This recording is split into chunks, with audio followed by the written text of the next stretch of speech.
Chapter 2742. Translator, Endless Fantasy Translation Editor. Endless Fantasy Translation, page 1/1. Si Rua's actions were taught by Yun Jian and Ce. Coupled with his genes, he was more or less influenced by Yun Jian and Ce. However, what was shocking was not Si Rua's words, but Si Rua's strength and methods. Han Shi-san was lifted by Si Rua from the ground and smashed headfirst into the ground, creating a bloody hole. He died on the spot. My husband. My husband. Ah. I'll kill you. Give me back my husband. When Ji Tong saw her husband die in Si Rua's hands, she rushed toward Si Rua, Kai Tang and Xiao Liangliang as if she had rabies. As she rushed, she screamed and screamed. Wah! Wah wah wah! Wah wah wah! Ji Tong and Han Shi-san's son, who was standing behind their parents with a smug look on his face, now stood in place and cried loudly. Kai Tang had unknowingly taken Xiao Liangliang from Si Rua's hands.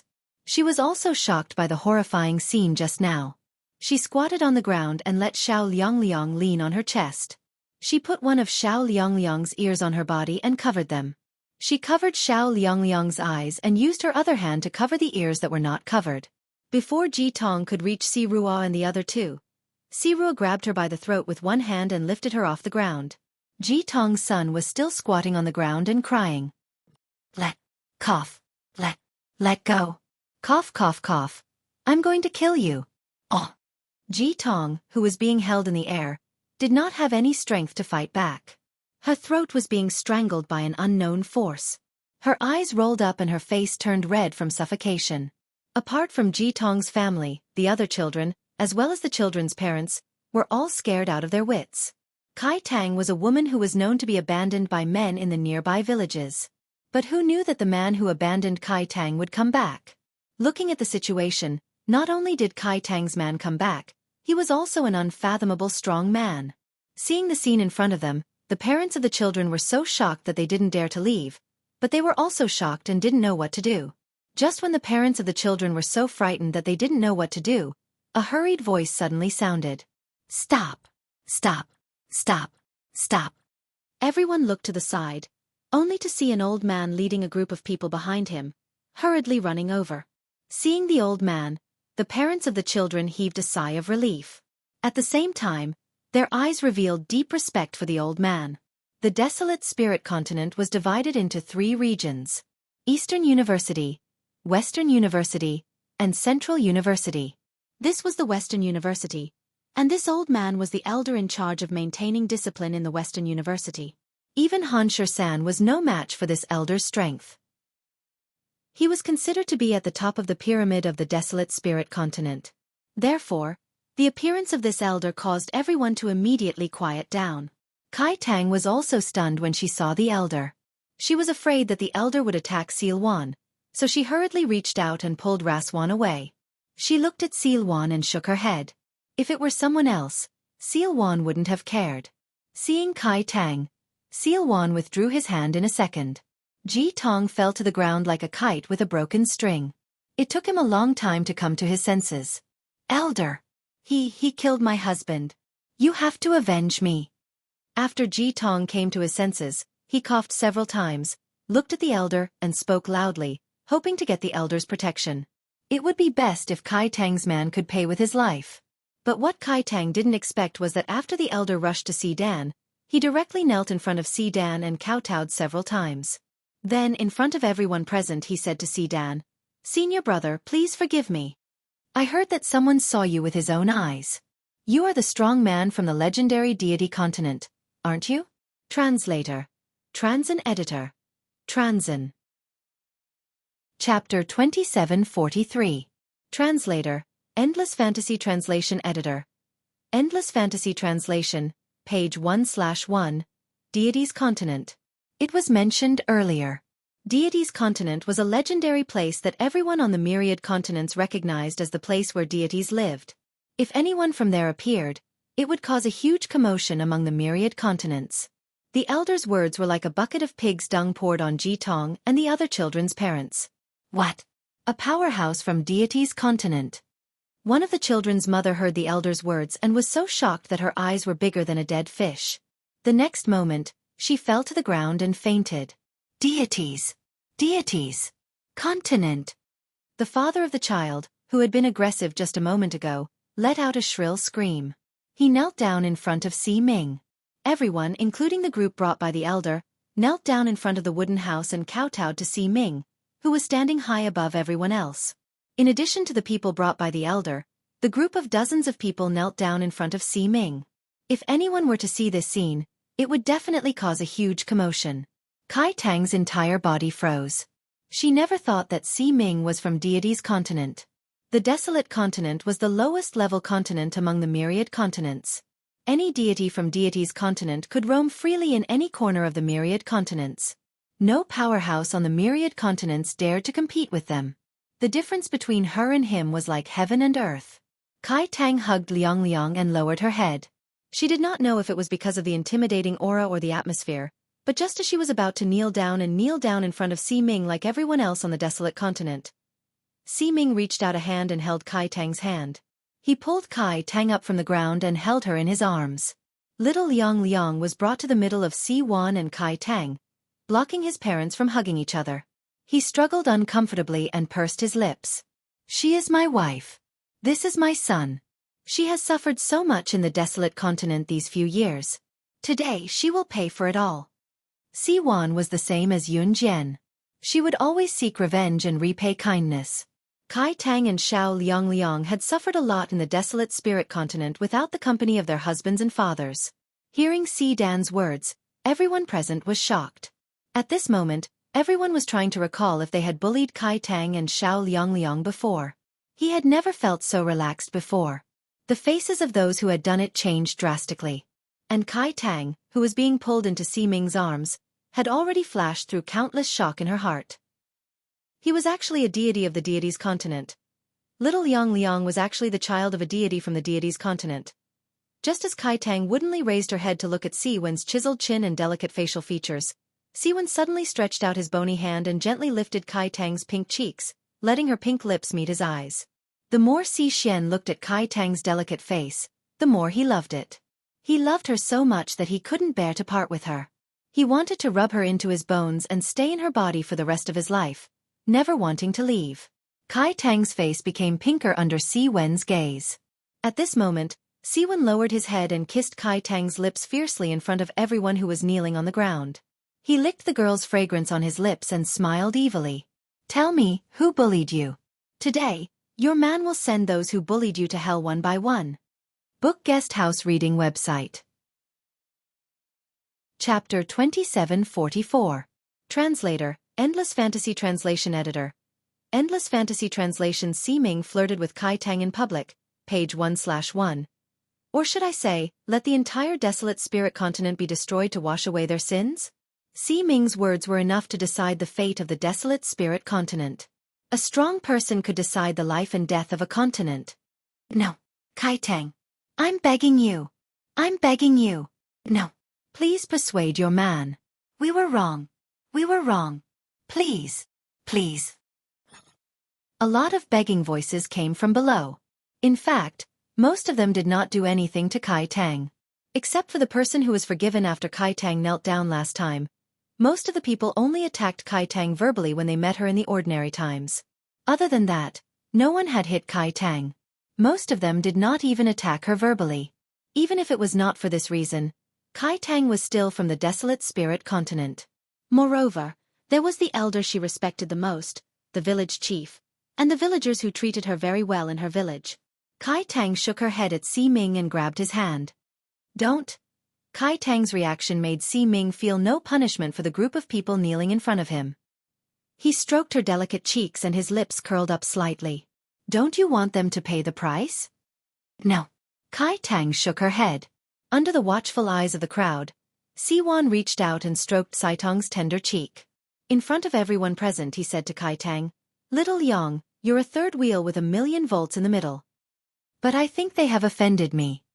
If it were not for fear of Si Ming, the revered elder who was kneeling on the ground would have rolled his eyes. At first, the revered elder was shocked by Si Ming's words and broke out in a cold sweat.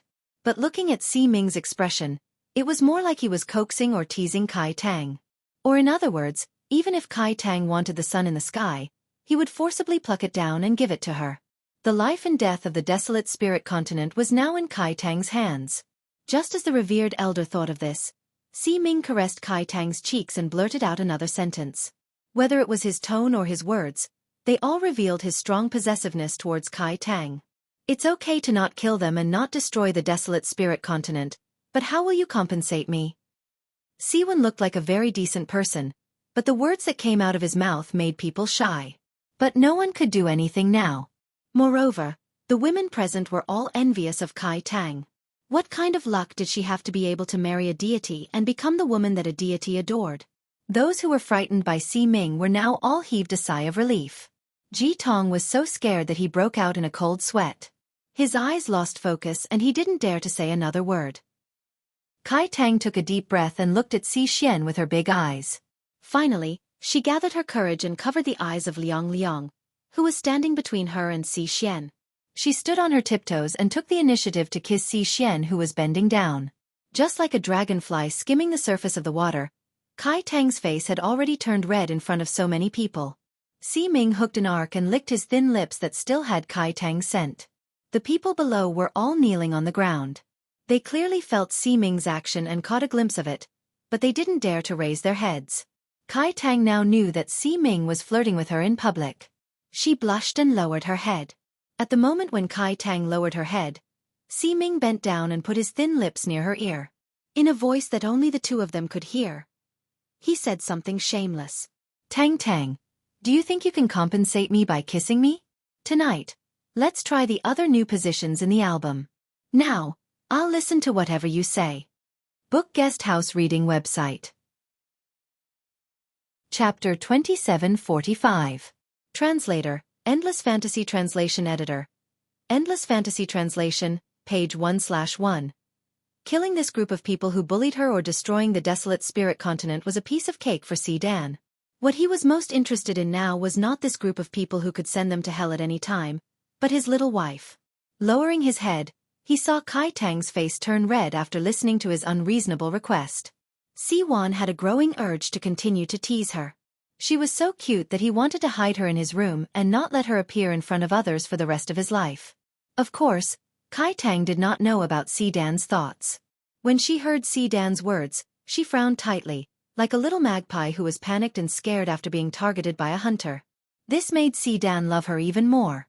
Mother, what is the new position Uncle was talking about? Just when the group of people who were kneeling down heaved a sigh of relief, Xiao Liang suddenly looked up at Si Dan, then blinked his big eyes and looked at Kai Tang. Siwon had whispered those words in Kai Tang's ear, so there shouldn't be a second person on the scene who heard it. Including Xiao Liang, who knew that Xiao Liang's hearing was so amazing that he actually heard what Si Dan said to Kai Tang. Kai Tang's cheeks, which were already rosy, instantly turned red. The group of people who were kneeling down naturally heard it clearly, but no one dared to say anything. Call me Daddy. Si Dan knocked Xiao Liang's head with a chestnut. Oh woo! Xiao Liang cried out softly, then he looked up and glared at Si Dan. No! Unless Uncle doesn't bully my mother. Xiao Liang had already memorized the word, Daddy, in his heart. However, as a 3-year-old child, he should have his own pride. In the end, Kai Tang shook Si Dan's arm, and shyly acquiesced to his request. Si Dan did not care about the people below. But in the near future, those who had bullied Kai Tang, including the parents of those children, Ji Tong and Ji Tong's children. Si Dan ordered Yuan Lin to send people to eliminate them all. This was what Yun Jian taught him. If you don't remove the roots when you cut the weeds, they will grow again when the spring breeze blows. Since he wanted to be the king of a region, he couldn't let go of anyone who was dissatisfied with him but didn't have the strength to resist. This kind of person was like a ferocious tiger hiding in the dark. When the time came, he would definitely regret it. Therefore, he had decided to eliminate all of them. At this time, Si Dan had already brought Kai Tang to God's continent. Kai Tang also learned of Si Luo's current identity, the creator of the God's continent, the first ruler. Last time, Kai Tang had agreed to try out the new positions on the album with Si Ming, but she regretted it not long after agreeing. After she got out of bed, her legs were weak and numb for the next few days. Even when she walked, her legs were almost bowed. When it was almost evening, little Liang, who had just returned from playing near the divine continent, saw his father pressing his mother down on a round table and biting his mother with his teeth. Ah! Let go of Nyangqin. Don't bully Nyangqin. I'll call him Daddy, okay? I won't call you Uncle anymore. Little Liang angrily and anxiously pulled Dan away. Kai Tang did not expect this scene to be seen by little Liang. She was so embarrassed that she wanted to dig a hole in the ground. Because little Liang was there, Dan did not do anything. The moment he turned his head, Dan suddenly saw another little boy who had walked into the temple with little Liang. When he saw this little boy, Dan's eyes, which were originally glancing at him, instantly became as sharp as an eagle's. His pupils, at this moment, widened. At this time, little Liang saw that Dan had seen the little boy he had brought back. He skipped to the side of the little boy who was in a sorry state and said to Dan, "Daddy, look at him. He looks like me, doesn't he?" Hee. I saw that he looked like me and had no home to return to, so I brought him back. Book Guest House Reading Website. Chapter 2746. Translator, Endless Fantasy Translation Editor. Endless Fantasy Translation, page 1/1. Taking a closer look, the dirty little boy looked 60% similar to little Liang. Although it was not 80% or 90% similar, unlike Rua and Ce, who could tell at a glance that they were father and son, one could still tell at a glance. Seeing that Rua was staring at the boy, Kai Tang also glanced at him suspiciously. She was also stunned by what she saw. Why do they look so alike? Kai Tang asked while she was still in a daze. I'll answer you later. Rua took Kai Tang's hand, turned his head to the side, and called Yuan Xing over. Take him to be cleaned, Rua said to Yuan Xing. If he guessed correctly, this little boy was his ancestor. As for the little boy's identity and origin, Rua did not know. He only knew that the creator of the gods' continent was his family's ancestor. However, because of his interference, this space-time had been distorted. If history had gone according to its normal course, even if Rua did not appear under the alias of Xingfeng, this little boy and his ancestor would have ruled the entire gods' continent. In the next few hundred years, Rua devoted all his spiritual power to creating divine artifacts to deal with the mysterious man. Finally, after 500 years, he created 3 divine artifacts that could be used to deal with the mysterious man. However, using these 3 divine artifacts required a lot of spiritual power. Rua's spiritual power at his peak was not enough. Not to mention now that he had little spiritual power left to create these 3 divine artifacts. Just as Rua planned to concentrate on cultivating his spiritual power, the mysterious man led his people and attacked the gods' continent. However, the mysterious man was not dealing with Lord God or the Divine Hall. He was dealing with Bo alone. Rua knew this very well. At night, he called the little boy, Kai Tang, and Yuan Xing, who were brought back by little Liang, to the temple. At this time, the little boy and little Liang had grown up for nearly 500 years, and their strength was astonishing. Rua poured all his spiritual power into the little boy and Yuan Xing, and handed the future of the gods' continent directly to the little boy. Liang did not express any dissatisfaction. Yuan Xian, listen to me.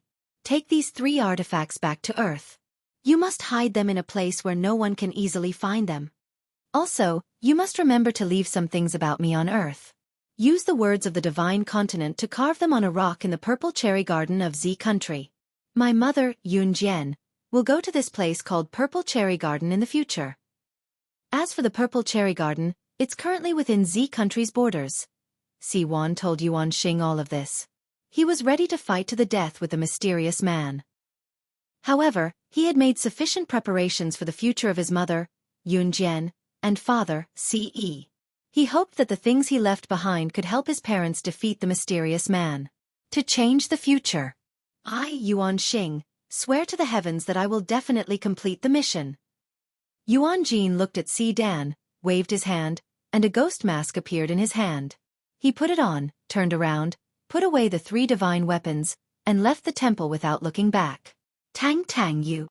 Rua looked at Kai Tang and his son, Liang, and was about to leave.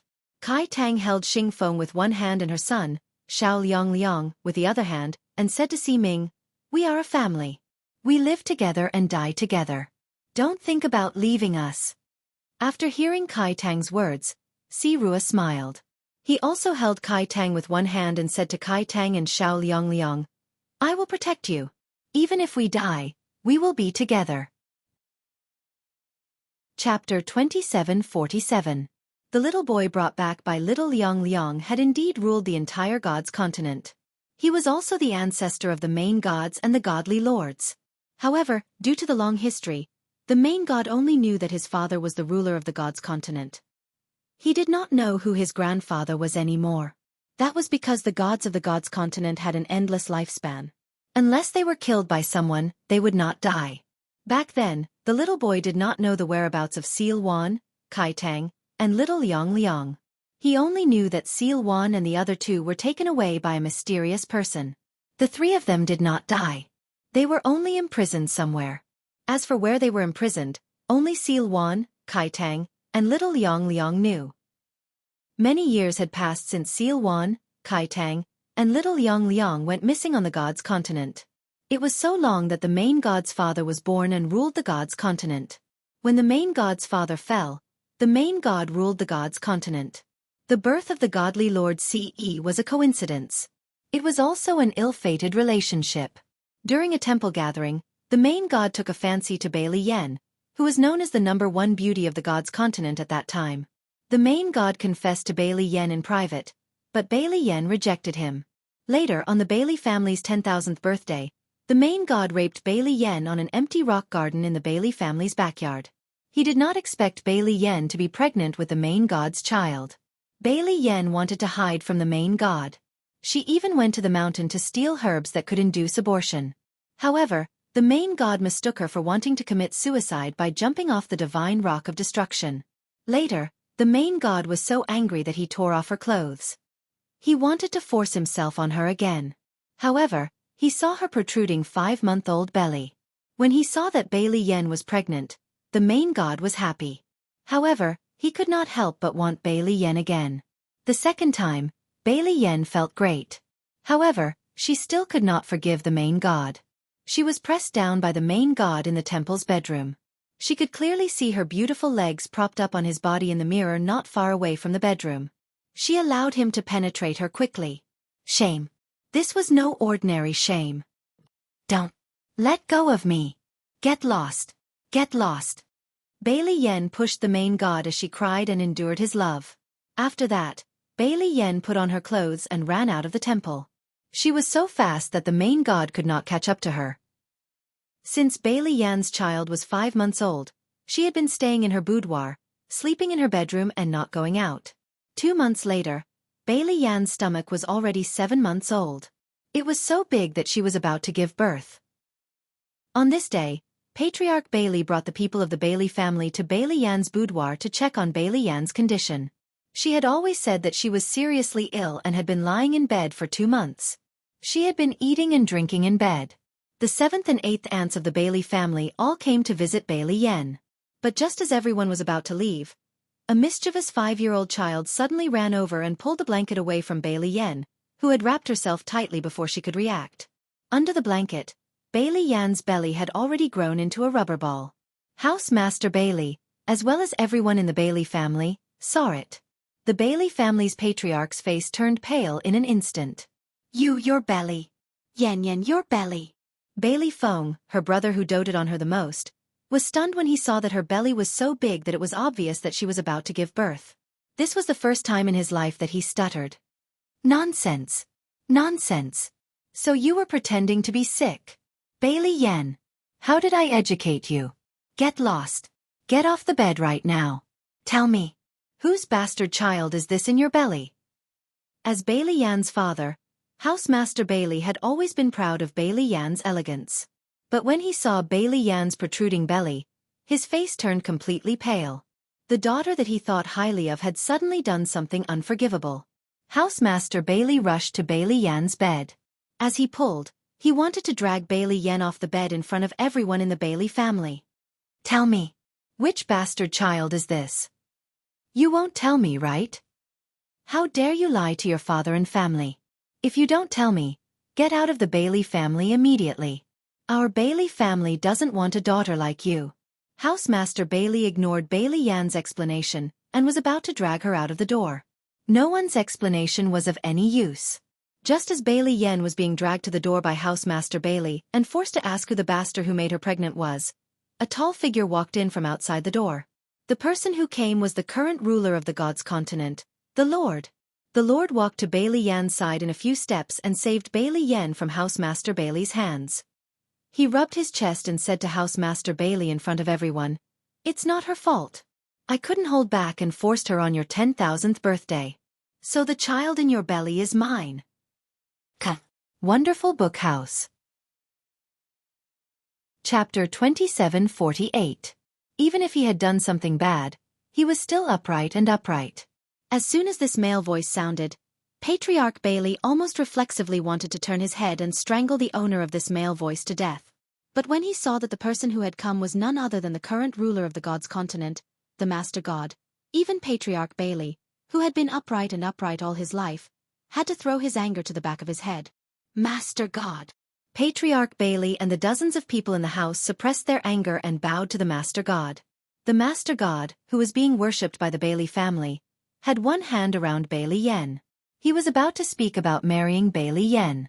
Bailey Yan suddenly lowered her head in front of everyone and bit the Master God's wrist hard. Bailey Yan's pupils were covered with red veins. If one didn't look closely, they would look like the eyes of a ferocious wolf biting the flesh of its prey. Even her gums were buried in the flesh of the Master God's wrist. Not to mention how painful it must be for the person who was bitten. But no matter how deep his wrist was bitten, the Master God still didn't let go of Bailey Yan's hand. Bailey Yan raised her eyes angrily. She, who was usually elegant, shouted in front of the Bailey family's head and the dozens of people from the Bailey family, "What are you doing? It's not him. This child isn't his. He's talking nonsense. The child's father is already dead. I was indecent, so I had a child. It has nothing to do with Master God." But with so many people watching, everyone could see that Bailey Yan was unusually agitated after the Master God appeared. It was as if she was afraid that something that shouldn't be discovered would be discovered. Bailey Yan knew that once she admitted it, then being forced to marry the chief god would definitely be a done deal. But she didn't want to. She didn't want to marry a rapist. A man who forced himself on her. So even at the last moment, Bailey Yan had to fight for a chance to resist. But who knew that the Master God would snort coldly and hold Bailey Yan tightly? He said something that made Bailey Yan completely collapse. "Who would believe your words? From the moment my flesh and blood was born in your womb, your future was mine. I insisted on marrying you. From the beginning, you had no room to refuse." This was the first time the Master God had revealed such a serious expression in front of Bailey Yan. Yes, it was just as he said.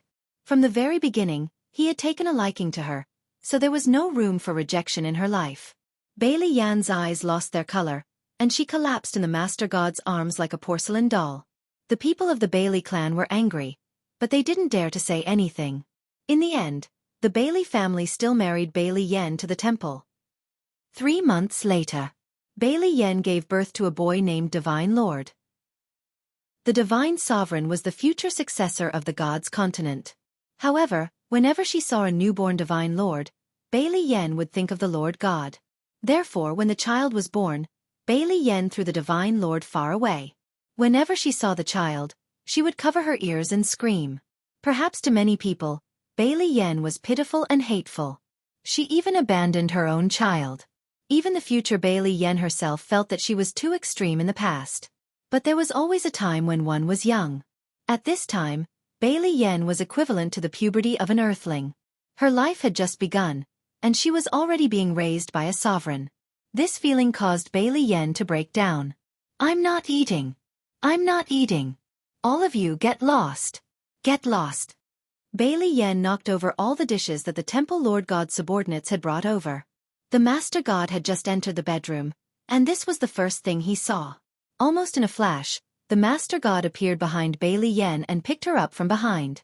However, Bailey Yan struggled wildly. She even used her fingernails to scratch the Master God's handsome face. "I don't want to see you. Get lost. If you have the ability, let me go home. What's the use of your identity to bully me?" Chapter 2749. Bailey Yen was in the chief god's arms. She cried, screamed, and hit him. He endured it silently. As long as she stayed by his side, he would do anything. At this time, the chief god even thought that as long as he did not let go, Bailey Yen would forgive him one day. Hence, after Bailey Yen hit and scolded him and calmed down, the chief god still allowed her to stay here. After about 100 times, Bailey Yen turned into a walking corpse. When she had just finished her confinement, as long as the main god touched her, she would frantically slap the main god and even scratch the main god with her fingernails. She would never allow the main god to touch her. Now, Bailey Yen was much more obedient. When he fed her, she would eat. When he pulled her out, she would follow him. However, there was no longer a smile on her face. No matter how the chief god teased her, she would not smile. During the 2 days after her confinement, the chief god wanted to touch her and have sex with her. Bailey Yen acted as if she was on a battlefield. She was as crazy as a wild dog. However, she realized that it was useless no matter how much trouble she caused. Even when the chief god proposed to have sex with her, she did not nod or reject him.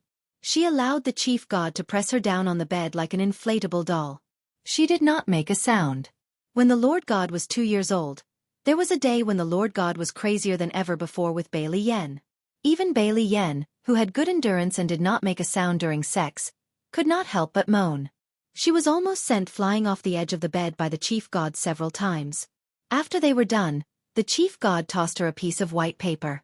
Bailey Yen did not look at it.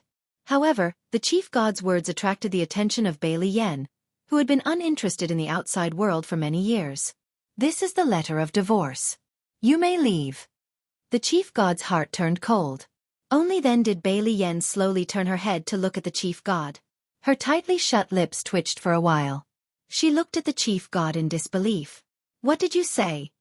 Leave before I change my mind. Otherwise, you won't be able to leave. The chief god glanced at Bailey Yen. A hint of gloominess flashed past his eyes. He walked out of the bedroom door. Bailey Yen watched the chief god leave. The moment the chief god left the bedroom, she held the piece of white paper and dashed out of the place. Bailey Yen finally returned to the Bailey family. Everyone in the Bailey family kept their mouths shut about this matter. Thousands of years had passed since then. In the past few thousand years, Bailey Yen had never seen the Master God again, but she often saw her son, the Divine Monarch. Later on, it was said that her son, the Divine Sovereign, had inherited the position of the ruler of the God's continent. However, no one knew why he had left the God's continent. Bailey Yen only knew that the Lord God had retired and changed his appearance to that of an old man in his 60s or 70s. Actually, at this point, Bailey Yen no longer hated the sovereigns. When she was young, she hated the Lord God to the core. But now, when she thought about it, she didn't have any other men in her life. If she had stayed with the Lord God for the rest of her life, it would have been pretty good. However, what had happened in the past could no longer return. Bailey Yen had always thought so until her son brought Yun Jian back to see her. The temple was attacked by a mysterious person and the Master God was seriously injured. She didn't expect that after thousands of years, they would meet again when he was seriously injured. Bailey Yen had an indescribable feeling at that time. Get out of the Bailey family as soon as you've recovered. This was the first thing Bailey Yen said after she agreed to let the Lord God stay in the Bailey family temporarily. However, as she stayed, the Lord God asked her if she wasn't lonely after so many years without a man. When he wanted to. Bailey Yen had a cheap mouth and agreed. Since then, the Lord God stayed in the Bailey family. Yen, at your age, you're old enough to be an old witch on earth. Come back with me, I know I was wrong back then. Please forgive me for marrying such an outstanding daughter-in-law for our son. Early in the morning, the Lord God blocked the door to Bailey Yan's room. Get out! Bailey Yen couldn't help but shout. Yen, if you don't come back with me, I'll lie here and never get up. I'll shout that you bullied me. The Lord God started to act shamelessly. Bailey Yen rubbed her forehead. She wanted to ignore the Lord God. Unexpectedly, the Lord God shouted at her from behind. Bailey Yen, do you know that you're ugly? You're so ugly. Who else would want an old woman like you other than me? Because of this, Bailey Yen chased the Lord God around the Bailey family for 3 days and 3 nights. Chapter 2750. Translator, Endless Fantasy Translation Editor. Endless Fantasy Translation Yun Jian, CE, Return to the Mainland, Main God Bailey Yen 4, page 1/1. Huff, huff, damn old man, stop running if you have the guts. If you don't stop, I will kill you today. Bailey Yen put her hands on her waist and lowered her head in exhaustion. She panted heavily and raised her head to look at the main god who was standing on a high slope not far away. Seeing that she was too tired to catch up, he stopped and looked at her with his hands on his waist. Don't run if you have the guts. Bailey Yen stomped her feet angrily. She wiped her tears and sweat and rushed up the steep slope. Bailey Yen had already chased the main god for 3 days and 3 nights. This matter was already known by everyone in the Bailey family. Even her brother, Bailey Feng, who hated the main god because his sister was bullied by the main god, couldn't help but shake his head and follow Bailey Yen and the main god. Okay, I won't run. The main god stood on the high slope and saw that Bailey Yen was panting as she chased after him. He really didn't run. After chasing for 3 whole days, Bailey Yen was probably tired. But when she saw that the main god really stood there and didn't run, she ran up as fast as she could. She thought that the moment she caught him, she would use her hands to fiercely twist his face until it turned red. But the moment Bailey Yen ran towards the master god's side, as she ran, she suddenly tripped on a large rock and twisted her ankle. Because she had just run up a high slope, if she fell, although she wouldn't die, Bailey Yen didn't have the strength to use her spiritual power now. If she fell, it would definitely hurt. Who knew that when the main god was more than 10 meters away? He suddenly saw this and came to Bailey Yen's side in a flash. He pulled Bailey Yen and pulled her into his arms. Damn old man, you actually dare to say that I am ugly. Old woman. How am I old? You are the old man. Don't you like to become an old man? Didn't you use the appearance of an old man for thousands of years? You are the old man. After Bailey Yen was pulled into the master god's embrace, she was like an old maiden. She stood on her tiptoes, stretched out her hand, and pinched the master god's handsome face until it was swollen and purple. Frighteningly, when the master deity saw this, he did not fight back at all. Instead, he looked at Bailey Yen and smiled foolishly. Yen, to be honest, if you can come back to the temple with me, I'll even let you ruin your face. The sovereign god suddenly became serious and serious. On the other hand, Bailey Yen blushed when she heard the Lord God's sudden serious words. She retracted her hand and turned around to leave. She even said, "That's impossible. There's never been such a thing in my life." Before he could say the word opportunity, the Lord God suddenly hugged Bailey Yen from behind, leaned back, and rolled on the ground with Bailey Yen like a child, howling loudly, "Lord God!" Ouch! Ouch! Yen, how much have you eaten in the past few thousand years? You must weigh at least 500 or 600 pounds, right? My waist has been broken by you, you have to compensate me. If you don't take good care of me, I won't accept it. The Lord God howled. He leaned his back against the ground and let Bailey Yen lie on his body. He even narrowed his eyes and looked into the distance.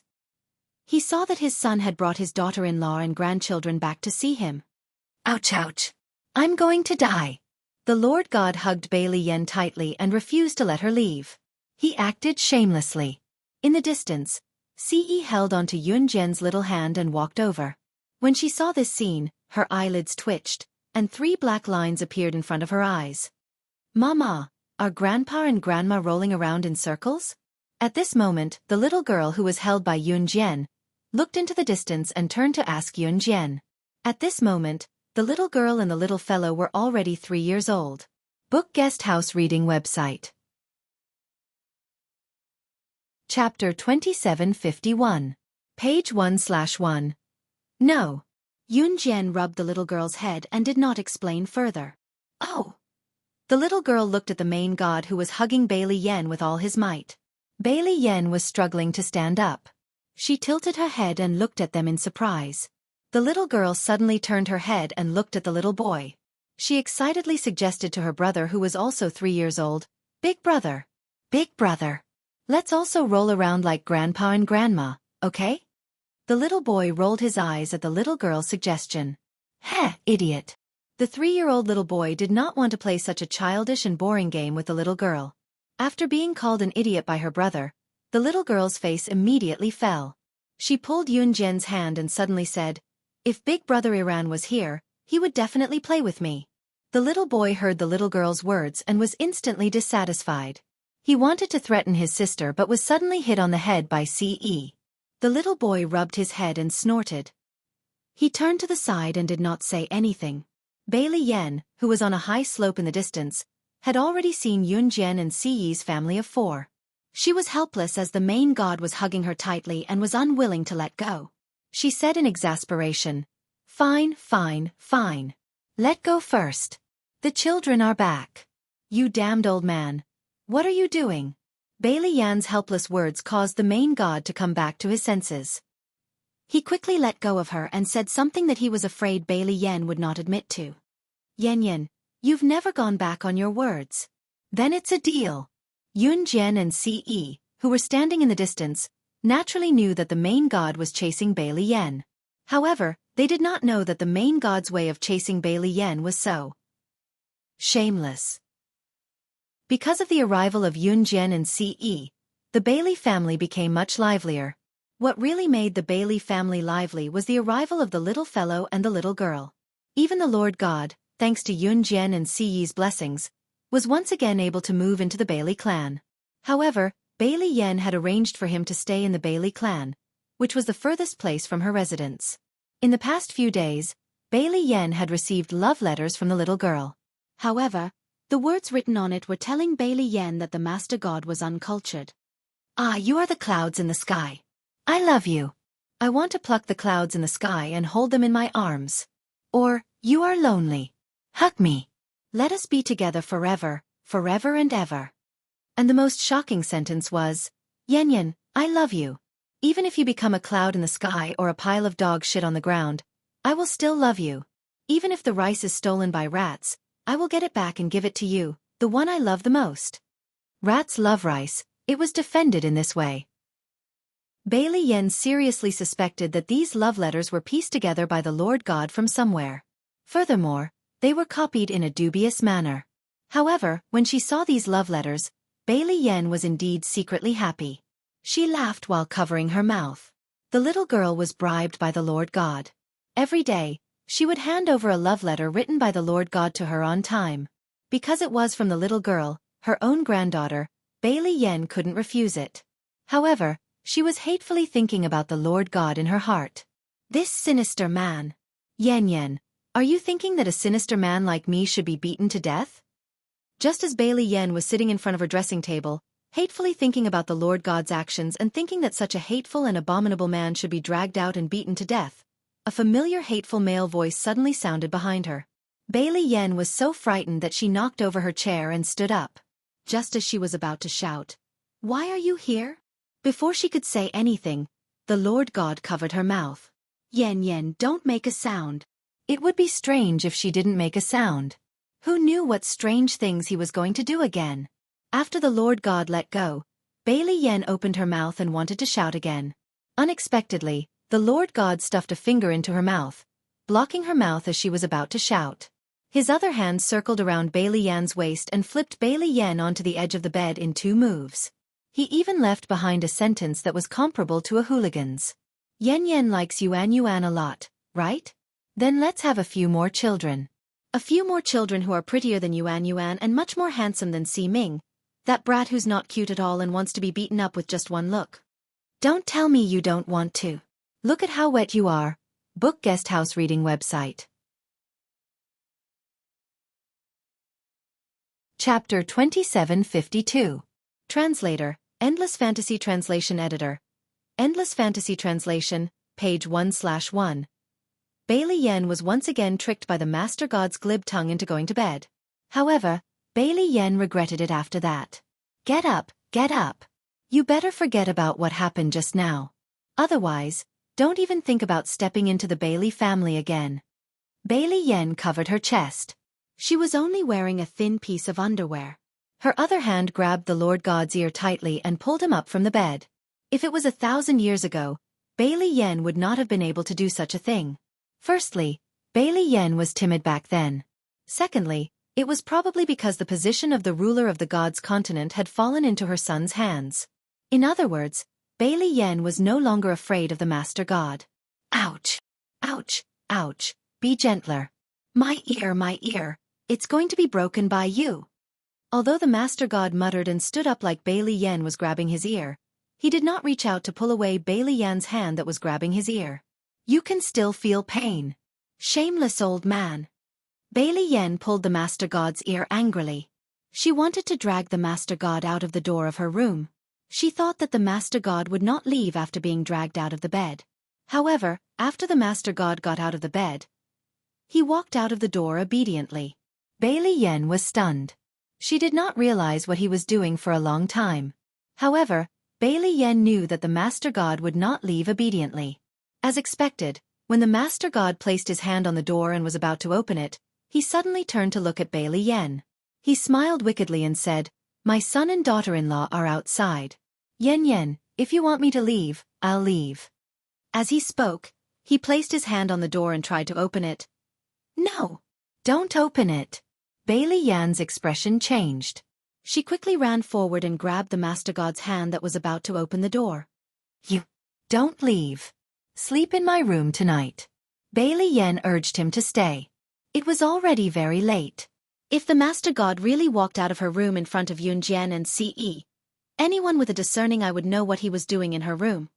"Since Yen doesn't want me to leave, then I'll stay and accompany you." The Master God arrogantly walked to Bailey Yan's bed and slept on Bailey Yan's snow-white bed. No one saw the evil smile on the Master God's face when his back was facing Bailey Yen. Bailey Yen curled her lips. She couldn't do anything to the Lord God. In the end, she leaned against the bed next to the Lord God and fell asleep. As soon as she went to bed, the Master God openly hugged her waist and fell asleep like a married couple. Bailey Yan's body swayed a little. Seeing that the Lord God was holding on to her without letting go, she finally shook her head helplessly and fell asleep. Early the next morning, Bailey Yen stretched lazily. As soon as she opened her eyes and looked to the side, there was no trace of the Lord God. She didn't care at first. Who would have thought that after a while, the little girl would start knocking on the door? The sound of the little girl's sobbing could be heard as well. "Grandma, Grandma, Grandma, open the door." They said that Grandpa accidentally fell into some rock. They said that Grandpa will never come back and can't play with us anymore. Yuan is so scared. Daddy and Mommy went to look for Grandpa, but no one cared about Yuan. "Grandma, Yuan is scared." God-destroying rock. There was only one God-destroying rock in the God's continent. Moreover, the gods who fell into the God-destroying rock, even if they were the former ruler of the God's continent, couldn't escape the fact that their souls were scattered. Bailey Yan's head exploded. She rushed out of the room at the same time. She didn't even have time to bend down to hug the crying little girl. "What did you say?" Book Guest House Reading Website. Chapter 2753. Translator, Endless Fantasy Translation Editor. Endless Fantasy Translation, Main God Bailey Yen 7, page 1/1. Bailey Yan's face turned pale when she heard the sudden news that the main god had fallen into the god-slaying rock. "Whoa! Grandma, don't yell at Yuan. Yuan is scared." The little girl was frightened by Bailey Yan's slightly louder voice. Tears streamed down her face as she took 2 steps back. She seemed to be in shock. Grandma didn't do it on purpose. "Go look for your brother." Bailey Yen said something to the little girl that she did not even know what she had said. Then, she ran out in big strides. There was a commotion outside the Bailey family. Everyone seemed to have heard the same thing when they woke up. The main god had accidentally fallen into the god-slaying rock. There was an 80% chance that he had died in the god-slaying rock. When Bailey Yen heard the news, her heart went up and down. She grabbed the people who were gossiping and shouted, "What main god fell into the god-slaying rock? What nonsense are you talking about? How could he have fallen into the god-slaying rock?" "Miss, it's true. I heard that the Lord God fell into the god-destroying rock in order to pluck a flower that only blooms once every tens of thousands of years for you. He said that he wanted to give you a surprise." The servant of the Bailey family, who was caught by Bailey Yen for questioning, spoke to Bailey Yen with a sigh. If the main god had lied to her, this matter would not have been blown out of proportion. Bailey Yen ran with the fastest speed she had ever run in her life to the cliff where the main god had fallen into the god-slaying rock. Yun Jian, Ce, and everyone in the Bailey family were all standing there. Yun Jian and Ce planned to go down the cliff to investigate the god-slaying rock. When Bailey Yen ran here, her hair was messy. Even the buttons in front of her clothes were not properly buttoned. She looked like a crazy woman. He's fine, isn't he? Bailey Yan's first reaction when she ran here was to ask about the main god's condition. However, she saw that her father, the Bailey family master who had never lied, suddenly raised his tired head and looked in her direction. In the next second, her father, the Bailey family master, shook his head. No. It shouldn't be like this, He won't fall off the god-slaying rock, he won't. Bailey Yan's tears flowed down like water. Over the past few thousand years, other than forcing her to marry him when they first met, he had always doted on her and granted her every request. Perhaps the main god had done something that a woman could not forgive. But he gave her the love that even her father didn't have. It would be a lie to say that he didn't love her. Can you come out? Don't scare me. I'm scared. As long as you come out, I'll really listen to you. I'll marry you again, okay? I just want you to come back. Bailey Yen squatted down slowly at the edge of the cliff. Tears clouded her eyes. Thinking back to how well the Master God had treated her, she thought that there might not be a second person in this world who was willing to give her his heart as long as she wanted it. Bailey Yan's heart was in so much pain that she couldn't breathe. 10 seconds had passed. Nothing happened. Just as Bailey Yen raised her leg and wanted to jump off the cliff with the Master God and enter the god-slaying rock while no one was paying attention, she climbed from the bottom of the cliff to the edge with one hand. In the next second, the Master God came to Bailey Yen with a precious flower in his hands. He was dirty from head to toe, but he handed the flower that didn't have a speck of dust to Bailey Yen and said, Yen, I heard it just now. You said that you're willing to marry me again. You can't go back on your word. Bailey Yen had once told the Overgod that she wanted to obtain this flower when she had been imprisoned in the sacred hall. At that time, she was just saying it out of anger. She knew that this flower was near the god-slaying rock and was extremely dangerous. Even if the Master God wanted to get this flower, it would also be extremely dangerous. But he didn't forget. He didn't forget her unintentional words. Bailey Yen was so angry that she slapped the Master God in the face. But in the next second, she threw herself into his arms and cried, You're crazy. What if you die? Do you want to die? A man who was willing to risk his life for her words. She had missed 1,000 years. Naturally, she wouldn't make the same mistake again. Book Guest House Reading Website. Chapter 2754. Page 1/1, June 1st, 2005. Children's Day. It had been exactly 2 months since Yun Jian and Ci's epic wedding on April 1st, 2005. This also meant that Team Monarch had been disbanded for 2 months. In 2005, Yun Jian was already 21 years old. It had been 7 years since Yun Jian was reborn to Xinjiang town from 1998 to 2005. When Yun Jian and Ce suddenly disappeared after attending the church wedding, Qin Yiru, Gu Junjian, and the others broke out in cold sweat. On April 2nd, Yun Jian and Ce disappeared without a word. For 2 whole months, the elders of Kosha mercenaries, the 4 leaders of an Hun group, and Blood Doll worked together to search for Yun Jian and Ce globally. At the same time, in an Hun group's meeting room, all the higher-ups of Kosha mercenaries, and Hun group, and Blood Doll were gathered in the room for an internal meeting. If you ask me, young master must have taken young mistress to a secluded place for their honeymoon. Adam said with a slap on the table. Are we still looking then? Shuang asked. It's been 2 whole months and Sister Jen isn't back yet. A honeymoon doesn't have to take that long, does it? Lang Mei crossed her arms. After saying that, Lang Mei stomped her feet and glanced at Di Lin beside her. She spoke in a complaining tone. We're both married but someone didn't even spend a day with me on our honeymoon. Humph. Right after Lang Mei said that, the leader of Kosha Mercenaries' intelligence team, Diana, who had been tracking Yun Jian's mobile ID with her laptop, stood up and closed her laptop, shaking her head. Sister Jen's mobile ID is reinforced with an advanced firewall. I can't track her location. There's no need to look. Young master and young mistress will be fine. Seeing that the higher-ups of Kosha Mercenaries, and Hun Group, and Blood Doll had been having an emergency meeting for more than an hour but nothing was discussed, Lin Wei, who had been quiet all this while, suddenly spoke up. That's right. Young master and young mistress definitely don't want us to disturb them. They'll be back when it's time. Besides, young master and young mistress are still in Longmen City, Emo-sin chimed in. Not only were their personalities similar, their thoughts were similar as well. Fine. I'm not looking anymore. Adam grabbed a handful of his hair and kicked the door open before walking out of the conference room. Then, everyone dispersed.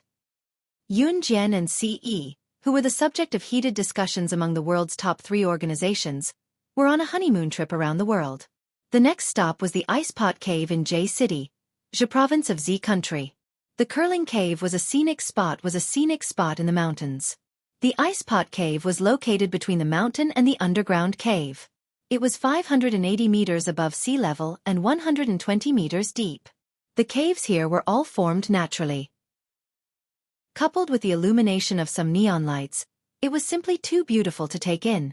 Yun Jian and Ce had just bought tickets to enter the cave. It was dark inside the cave. Other than the neon lights, there was nothing else. Hey, miss, can you help me take a family photo with my camera? Less than 10 minutes after Yun Jian and Ce entered the cave, someone tapped Yun Jian's shoulder from behind. Yun Jian turned to see a teenage girl around 16 or 17 years old. The girl tilted her head and smiled at her. When she smiled, the 2 little dimples under her cheeks were mesmerizing. Yun Jian agreed. After taking the family photo, the girl suddenly raised her camera and told Yun Jian, Jejia, let me take a photo for you guys too. You can give me your address and I'll mail it to you. Thanks for taking the photo for me just now. 3 days later, the Hun organization received an anonymous letter from J City. It was a photo of Yun Jian and Ce. Yun Jian and Ce had disappeared for 2 months. Be it the Hun organization, the Kosha Mercenaries, or the Blood Doll organization, the 3 organizations had piled up a lot of things that shouldn't have been handled by the top management of the 3 organizations. This was the reason why Yun Jian and Ce disappeared without a word. After receiving the address of the anonymous letter, the top management of the Hun organization, the Kosha Mercenaries, and the Blood Doll organization rushed to J City in Zhe province without even having time to eat. Book Guest House Reading Website. Chapter 2755. Translator, Endless Fantasy Translation Editor.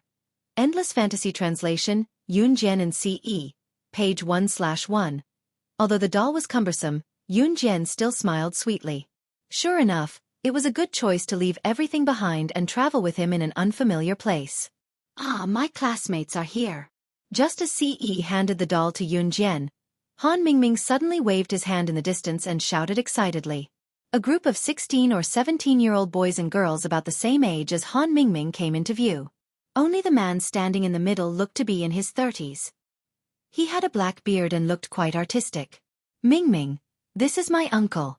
He graduated from Yale University of Photography and returned from overseas. He is now a famous photographer in the domestic photography industry. Today, I invited him to teach us photography. At the side, a male student named Kaneki Mu pointed at the man who was nearing his 30s. He had a face full of beard and looked very artistic. You are Muumu's classmate, right? Hello. Kim Muumu's uncle crossed his arms in front of his chest and ignored everyone without saying a word. At this moment, he suddenly glanced at Ce and Yun Jian. His eyes flashed and he suddenly put down his arrogant attitude and shook hands with Han Mingming. Although he was shaking hands with Han Mingming, this bearded man with an artistic aura was looking at Ce and Yun Jian. Kim Muumu's uncle was called Jin Cheng. Yun Jian and Ce naturally felt Jin Cheng's gaze, but they didn't care. Jin Cheng quickly brought Han Mingming and the others to a nearby place and taught them photography skills. However, after seeing such perfect people like Ce and Yun Jian, Jin Cheng was no longer in the mood to teach Han Mingming and the others photography skills. At this time, Ce and Yun Jian were walking on the street. Yun Jian was carrying a 1.5-meter tall doll that was only 15 centimeters shorter than her. It attracted the attention of passers-by. As she carried it, Yun Jian stuffed the doll into Ce's hands. You bought it. Take it back for me. Yunjian raised her head and looked at Ce, who was carrying the doll with one hand. She raised her eyebrows. Ce, who had always been very calm, looked like a man who had been enchanted by a vixen in front of Yunjian. Above his handsome face, his sharp eyes were staring at Yunjian. He couldn't help but agree softly from his thin lips. Okay. After he said that, he reached for Yunjian's. He placed his hand on her head and her head. As you wish. Han Mingming was still learning photography from Jean Mumu's uncle, Jean Cheng. Halfway through the lesson, Jean Cheng suddenly patted Jean Mumu's shoulder. While a few of his classmates were seriously looking for angles to take photos of the surrounding people or beautiful scenery, he called his nephew Jean Mumu to the side. Uncle, why did you call me over? Jean Mumu held a camera and was very puzzled. Do you know those two people? Jean Cheng asked curiously. Which two? Jean Mumu frowned. The two people standing next to the female classmate you introduced me to, Jean Cheng said. Oh, them? I don't know them. I've never heard Mingming mention them before. They are probably new friends. Jean Mumu replied. When Jean Cheng heard this, he suddenly looked around. Then, he leaned over and whispered into Jean Cheng's ear. That couple is so beautiful. I've never seen such a handsome man and a beautiful woman in my life. I'm going to participate in the International Body Art Photography Competition next month. There are too few perfect models who are willing to take photos naked. If I can get these two to cooperate with me to take photos of the body art, I'll definitely win the competition. Mumu, help me get them. In the second half of the year, I'll help you apply for admission to the Overseas Yale University of Photography. Book Guest House Reading Website. Chapter 2756. Translator, Endless Fantasy Translation Editor. Endless Fantasy Translation, Yunjian and Ce. Page 1/1. Yunjian gave Han Mingming a call and went back to her house first. Han Mingming was also a good girl. She returned home before 8 o'clock in the evening. As soon as she got home, Han Mingming knocked on Yunjian and Ce's bedroom door. Ce was in the bathroom. Yunjian walked out of the room.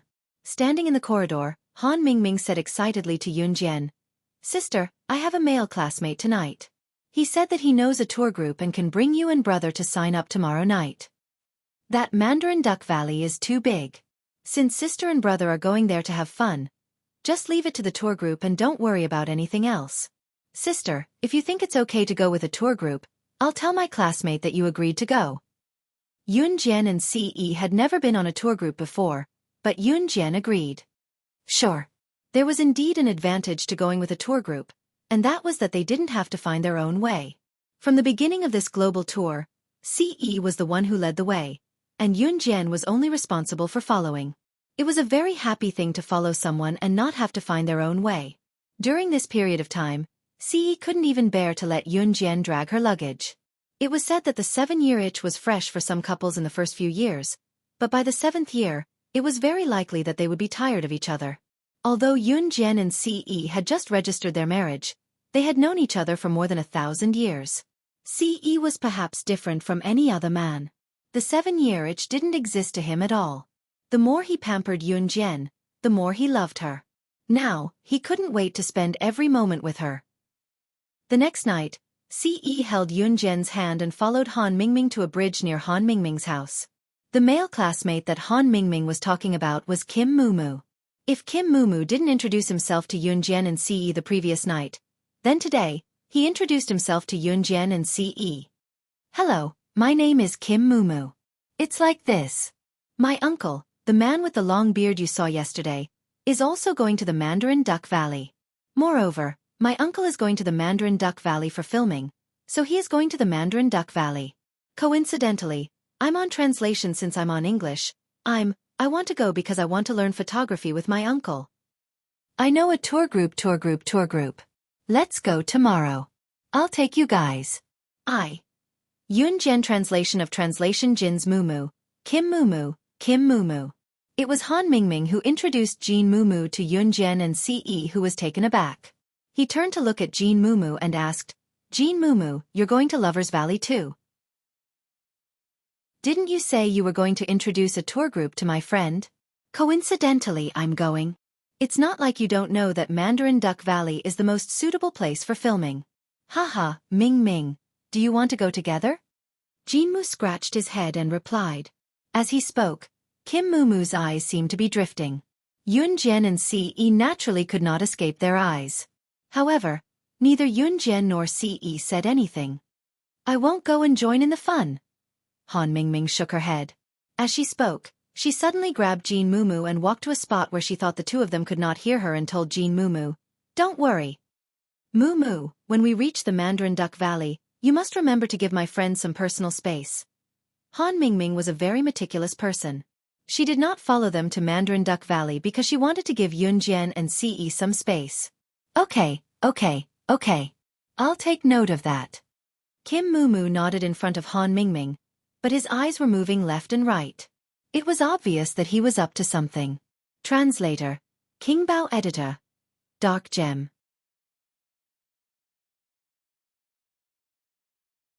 Chapter 2757. Translator, Endless Fantasy Translation Editor. Endless Fantasy Translation Jean Cheng's Evil Conspiracy, Yun Jian, CE, page 1/1. Early the next morning, the tour group gathered dozens of people and was ready to depart. Yun Jian and Ce arrived early and boarded the bus under the guide's guidance like regular tourists. It was a huge bus with 24 seats. Including the driver, there were 25 people in the group. The tour group recommended by Jean Mumu was not bad. The tour guide would not force the tourists to buy tourist items. Some tour guides would force the tourists to buy expensive jade, diamonds, and so on for the sake of earning money. They would cost at least tens of thousands of yuan. If the tourists refused to buy, the tour guide would be mocking them at best, preventing them from leaving or threatening them. Traveling in a tour group required caution. Mandarin Duck Valley was situated more than 1,000 meters above sea level. It took more than an hour for the bus to go up the mountain. Once they were on the mountain, the tour guide led the bus full of people to tour the tourist attractions. The attractions in the morning and afternoon were not particularly eye-catching. Mandarin Duck Valley's main attraction was the hot spring of the Mandarin Duck Swimming Pavilion. Therefore, the tour guide brought everyone to the hot spring at night. The group was given a night to soak in the hot spring before heading straight to the hotel provided by the hot spring restaurant. This was the plan. When they arrived at the hot spring, Jean Mumu and his uncle, Jean Cheng, disappeared. No one knew where they had gone but Yun Jian, who knew what Han Mingming had told Jean Mumu previously, thought that he had avoided them and wanted her to be alone with Ce. It was a pity that the outdoor hot spring here was only for men and women. There was no private hot spring, so Yun Jian and Ce could not bathe together. Xiao Jian, I'll wait for you in the room. Standing at the intersection of the hot springs, Ce brushed Yun Jian's hair behind her ear. Standing at the spot where the hot springs were crowded with tourists, he suddenly lowered his head and bit Yun Jian's ear. The numbing word sent a shiver down Yun Jian's spine. She pushed Ce's firm chest and answered softly, Amen. With that, she turned and entered the hot spring. Inside the hot spring, there were several large open-air hot springs and places for showers. It could be said that the equipment was quite abundant. Usually, when one entered a hot spring, one had to strip naked. At least, most of the women in the ladies' hot springs would walk around naked. Yun Jian wrapped herself in a bathrobe and walked into the innermost hot spring. Lifting his bathrobe, he stepped into the hot spring and soaked his body in the warm spring water. Although there were a few women around the hot spring, strangely, there weren't many of them. The woman who was soaking in the same hot spring as Yun Jian was with her child. The woman raised her hand and suddenly tied her hair. However, her child accidentally missed a step. The child was small to begin with, and with this slip, his entire body slipped into the hot spring. With her eyes closed, Yun Jian scooped something into the hot spring without even looking. The woman's child was pulled out of the water in time. Seeing that, the woman's face changed in fear. She hurriedly walked over to hug her daughter and thanked Yun Jian. Thank you so much. Thank you. You're welcome, Yun Jian replied softly. She didn't open her eyes from the beginning to the end. The woman thanked Yun Jian again. Just as she finished thanking her, the woman lowered her head and pursed her lips.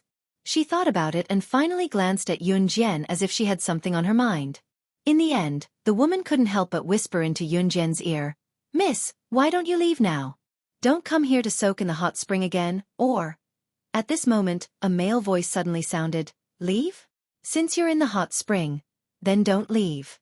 Isn't it good to be my mannequin here?" As soon as she finished speaking, Jean Cheng led a group of men and swaggered into New Tang Hot Spring from outside.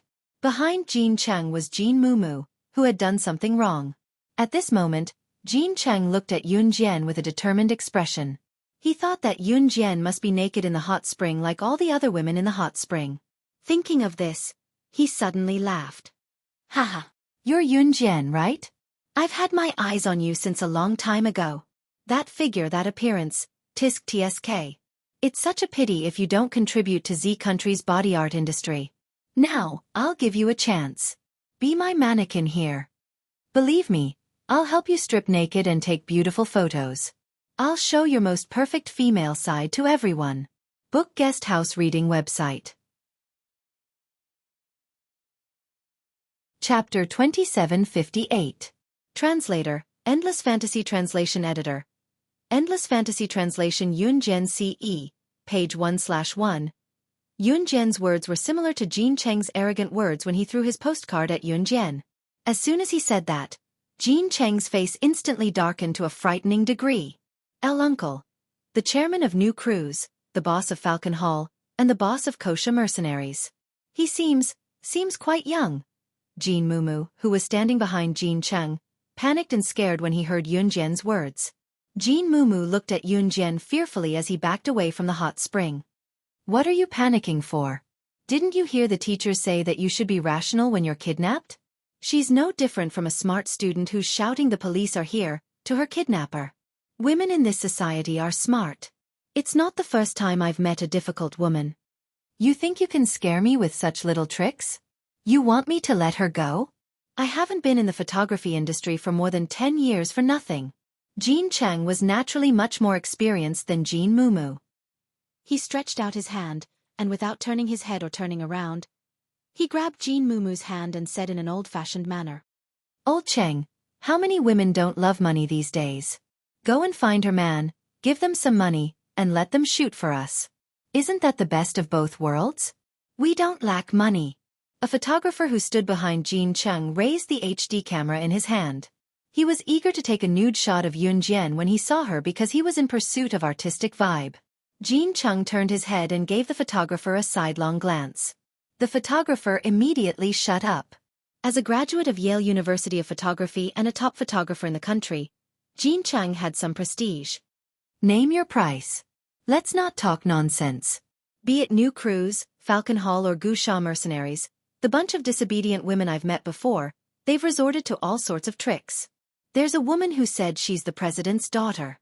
Do I believe her? Can I believe that? Wasn't this nonsense? 1 million. Just one take tonight with your man. Don't be so shameless. One take and you get 1 million. It's not like I'm going to F***ck you," Jean Cheng said to Yun Jian. At this point, he took out a bank card from his suit pocket and threw it to Yun Jian. "There's only 50,000 in the card now.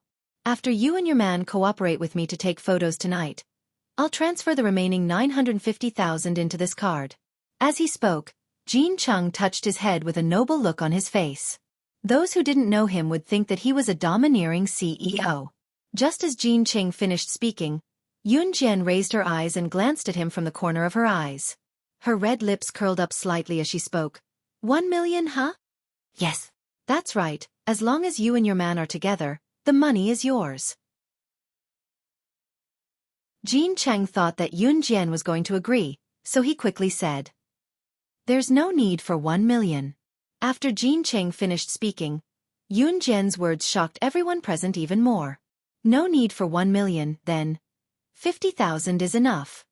Yun Jian stepped on the bank card that Jean Cheng had just given her. With a stomp of her foot, the bank card bounced up and was firmly grasped in her hand. Hearing this, Jean Cheng's eyes lit up. 50,000 is enough? Haha, you should have done this long ago. After taking photos of you and your man's body art, we'll show it to the whole world. By then, you'll be famous. Giving you 50,000 is already very good. It's good that you understand. Jean Cheng narrowed his eyes and nodded with a smile. Just as he was about to ask Yun Jian to take off her clothes, Yun Jian suddenly strode forward and gave Jin Qing a fierce kick. At the same time, a butterfly knife appeared in her hand out of nowhere. The butterfly knife moved horizontally and directly cut through Jin Cheng's shirt and pants. In the next second, Jin Cheng's clothes from head to toe instantly disintegrated and split open like broken fabric. Everyone present had no time to react at all. By the time everyone reacted, Yun Jian had already put away the butterfly knife. At the same time, Jin Cheng was also kicked into a nearby hot spring by Yun Jian's kick, splashing water all over his body. Suddenly, without waiting for Jin Cheng to react, Yun Jian held the 50,000 bank card that Jin Cheng had thrown to her and threw it into the hot spring that Jin Cheng had fallen into. The card happened to hit Jin Cheng's head in a sorry state. Instead, she looked down at Jin Cheng coldly and said to Jin Cheng, as promised, and the words that she said to Jin Cheng had already spread throughout the venue. 50,000 yuan for your body art photo is already enough for you. Book Guest House Reading Website. Chapter 2759. Translator, Endless Fantasy Translation Editor. Endless Fantasy Translation Yun Jian CE, page 1/1. Jin Cheng, who was kicked into the hot spring, heard Yun Jian's words.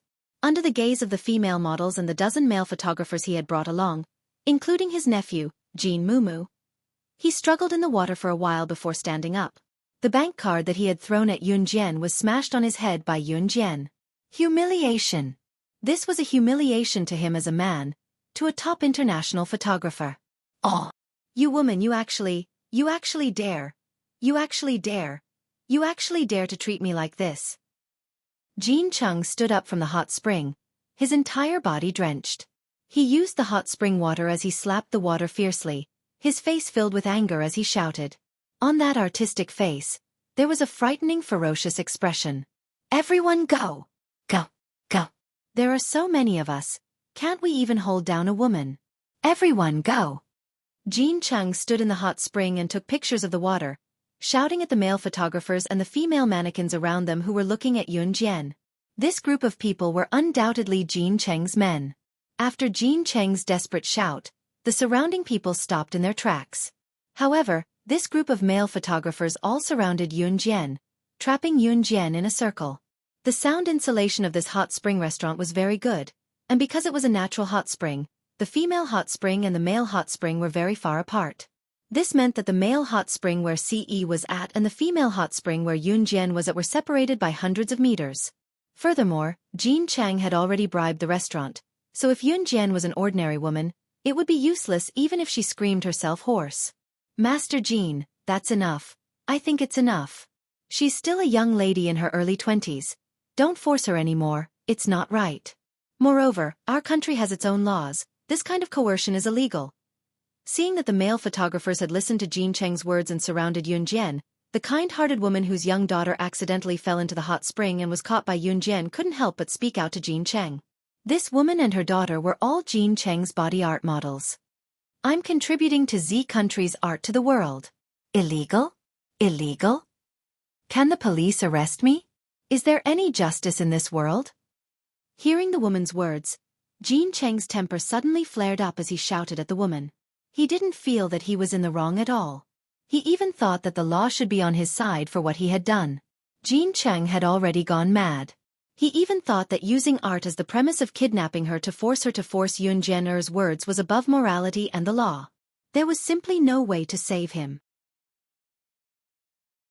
The dozen male photographers were about to pounce on Yun Jian at Jin Cheng's words when they heard him.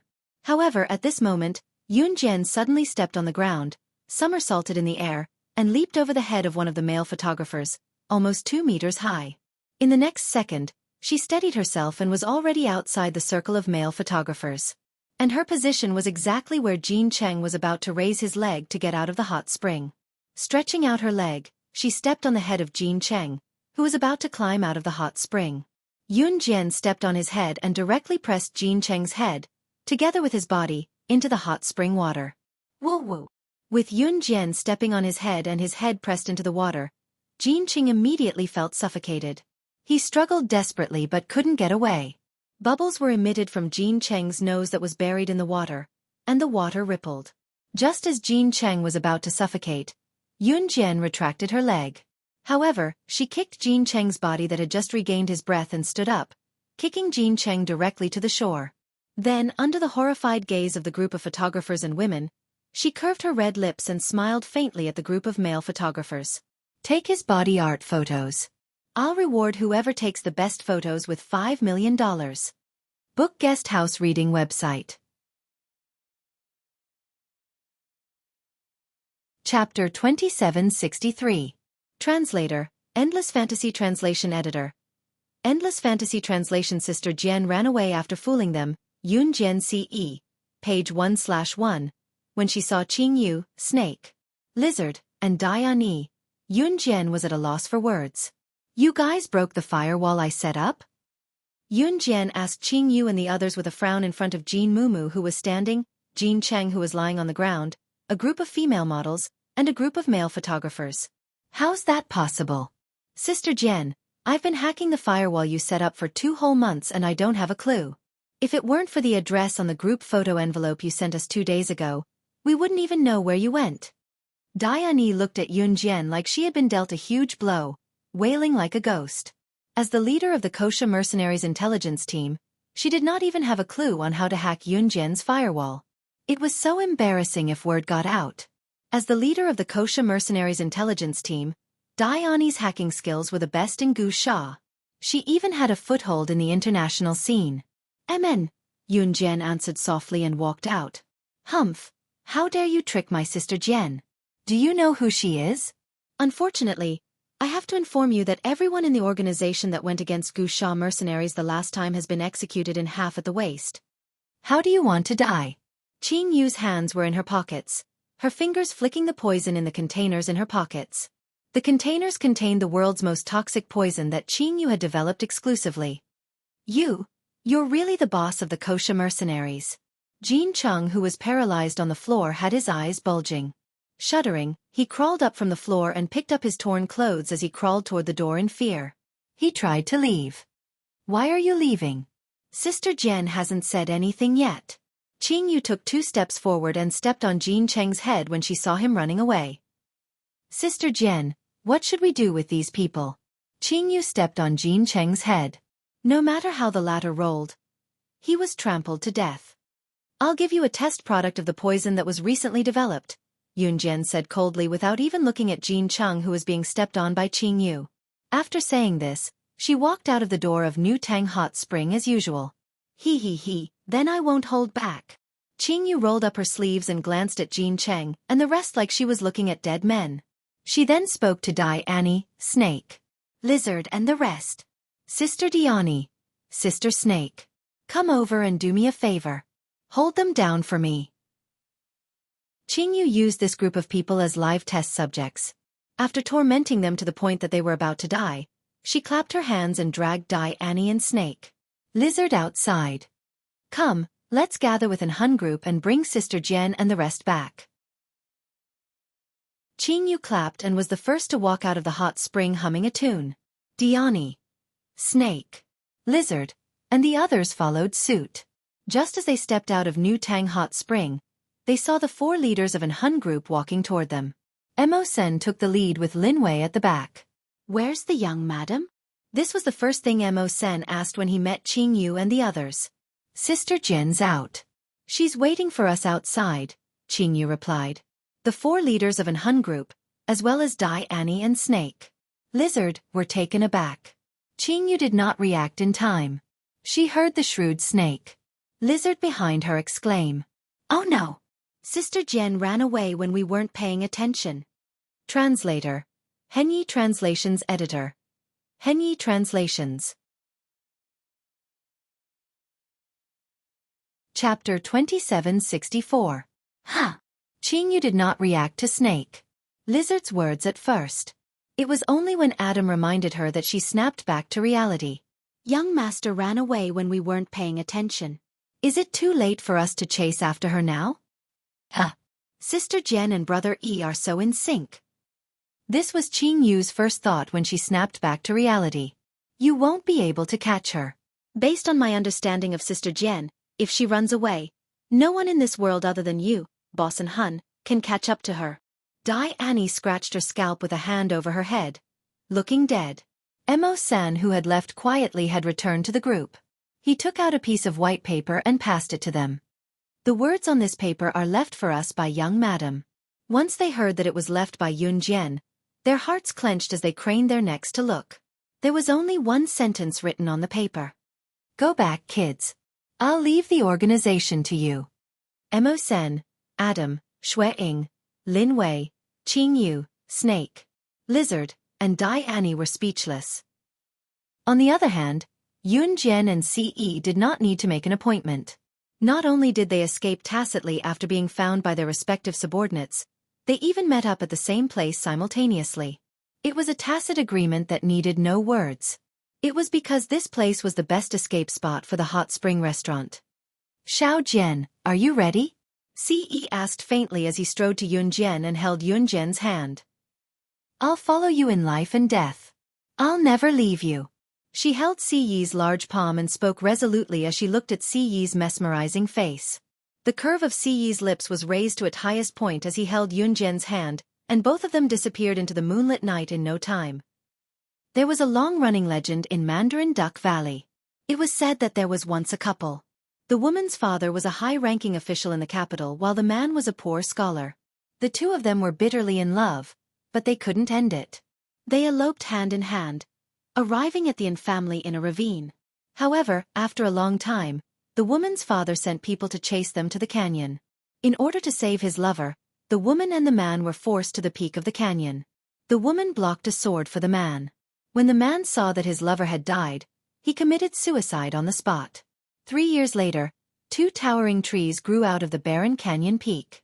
Every time the trees bloomed, the branches and leaves of the 2 towering trees would intertwine together, cherishing each other. Some said that it was the crystallization of love between a man and a woman. From then on, the canyon was named Mandarin Duck Valley. Every time a couple successfully eloped in the Mandarin Duck Valley, they would never be separated. This was the origin of the Mandarin Duck Valley. At this moment, Yun Jian and Ce, who had successfully eloped, were staying at a place not far from Mandarin Duck Valley. Be it the leader of an Hun group or the kosher mercenaries, none of them would have guessed that Yun Jian and Ce were staying nearby, where they could be easily found. Yun Jian had just finished showering and was lying on the bed with her arms pillowed on the bed. Her front was facing the bed while her legs were crossed behind her. She was only wearing her underwear. She was reading the newspaper. Suddenly, Ce, who came out of the bathroom, got onto the bed and hugged Yun Jian from the back. The magazine in Yun Jian's hand fell to the ground. Ce flipped her over and bit her earlobe. It tickles, don't bite. This was her sensitive spot. Yun Jian shrunk back. What did you call me? Ce bit her earlobe, the curve of his handsome face widening. She blushed and turned her head away. Suddenly, Ce kissed her. When she was about to suffocate, he put her down and said in a magnetic tone, Be good, Xiao Jian. Call me. Yun Jian stared at him with her big eyes. She opened her mouth but no sound came out. He kissed her again and only let go after a while. You're not going to call me? I'll do it until you do. He was about to make a move when he said that. Yun Jian hugged him back quickly and rested her head on his shoulder, moaning softly, Han.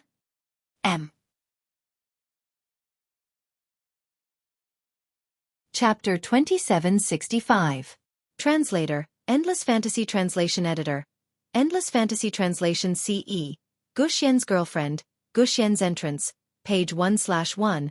When the coquettish voice came from Yun Jian, Ce felt like a string in his heart had been plucked. He licked Yun Jian's earlobe lovingly, causing her to shudder and tingle. Ce placed his palm on the side of Yun Jian's neck, his long fingers caressing her cheeks and moving her face to face him. Xiao Jian.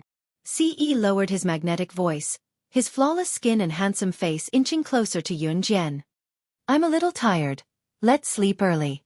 Yun Jian pressed Ce's body that was pressing down on her and rolled to the side, pulling the blanket over her to pretend to be asleep.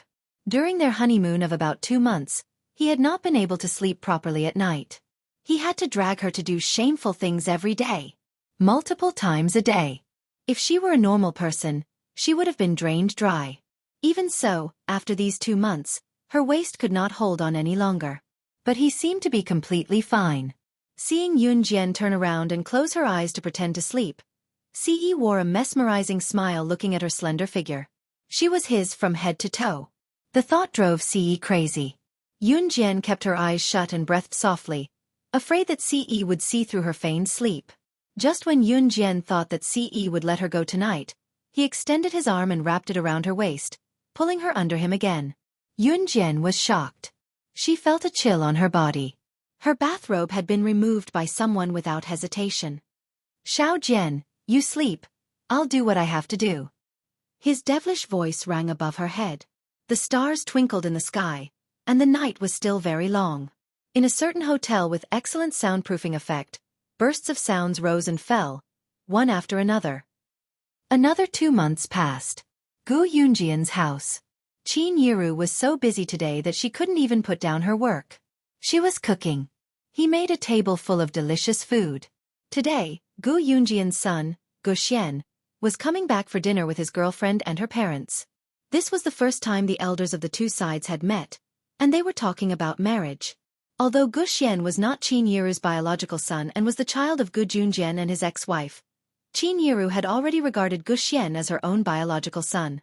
Therefore, Qin Yiru paid special attention to the fact that Gu Xian brought his girlfriend and her parents home today.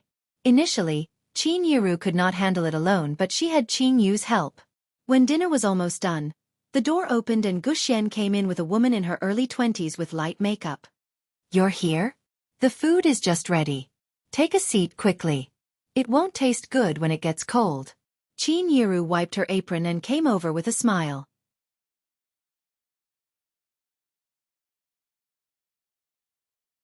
Chapter 2766. Translator, Endless Fantasy Translation Editor. Endless Fantasy Translation. Gu Xian, page 1/1. Gu Xian's girlfriend, Jing Liaoyan, spoke to Qin Yiru. Yun Yi held Qin Yu's hand as they walked down the stairs from the second floor. Yun Yi nodded at Gu Xian and Jing Liaoyan before walking past them with Qin Yu. When they reached Gu Xian, Yun Yi leaned over to Gu Xian's ear and whispered, "Bro, do your best." Yun Yi then pulled Qin Yu out of the door and explained to Qin Yiru, "Mom, we're going out for dinner. It's a date, so we won't be eating at home." Yun Yi had graduated from university and had set up a mobile marketing store with Yun Jian's help. It was the most prosperous period of the business. "Sai, don't worry." Qin Yiru did not stop her, merely reminding her softly. Not long after Yun Yi left, Jing Liaoyan's parents arrived as well. Father Jing was a businessman and his business was huge, almost becoming one of the top 10 international corporations in the world. Mother Jing was originally an ordinary woman who only got to where she was today because of her husband. Gu Junjian returned home at the same time as well. When both parties met, they were polite at first. There were not many people in the world who would not be polite at the first meeting. However, people could be very realistic when it came to certain issues. Halfway through the meal, Mother Jing asked Qin Yiru since they were here to discuss the marriage between Gu Xian and Jing Liaoyan. "Since our Yan Yan is interested in your son, there are some things that I'd like to clarify. If Yan Yan were to marry him, how much would the betrothal gift be?" Since the topic had reached this point, Mother Jing didn't feel embarrassed. She continued to speak. "As you all know, our Jing family is an internationally renowned conglomerate. Yan Yan is our only daughter and the future heir of the Jing group. We won't ask for too much. Of course, your family has to fork out at least 100 million for Yan Yan's wedding. Otherwise, I think we should wait a little longer." Mother Jing's words embarrassed Qin Yiru and Gu Junjian. Yun Jian and Ce were both rich, but that was their own money. Yun Jian and Ce were rich, but they couldn't give all the money to Qin Yiru and Gu Junjian. Qin Yiru and Gu Junjian only had tens of millions in savings. When Mother Jing said this, she didn't know that Gu Xian had a younger sister like Yun Jian. Because Gu Xian never went out to show off. Otherwise, if Mother Jing knew about Yun Jian's identity, she would never say such things here. "Mom, what are you saying?" Jing Liaoyan heard Mother Jing's words and her expression changed. "I'm talking about serious matters. Yan Yan, don't interfere in this matter. It's not something a child like you can interfere in." Mother Jing slapped away Jing Liaoyan's hand and turned to look at everyone. "Our Jing family is currently residing abroad and rarely returns to the country. Please don't blame me for being rude. I'm a person who can't say anything nice, so I'll apologize to all of you here. As parents, we naturally want our children to live well. If you can't fork out 100 million, then the difference in our family's financial situation is too big. Let's just forget about this marriage. When Mother Jing said this, Jing Liaoyan immediately stood up with an anxious look on her face. Mom, that's not what you said before you came. Mom, how can you be like this? I don't care. I'm marrying Guxian anyway. Other than him, I won't marry anyone else in my life. I told you not to interfere in this matter, Yan Yan. I have my own plans. Mother Jing heard her daughter's words and was very unhappy. Qin Yiru and Gu Junjian also looked troubled. Gu Xian's brows were tightly knitted. Although Gu Xian had just graduated from university, he was obsessed with racing. He had already won many races and won many prizes. Adding all the money he had saved up, he had saved a few million. After all, he was a young man who had just entered society. It was already considered a miracle that he could save so much money with his own ability.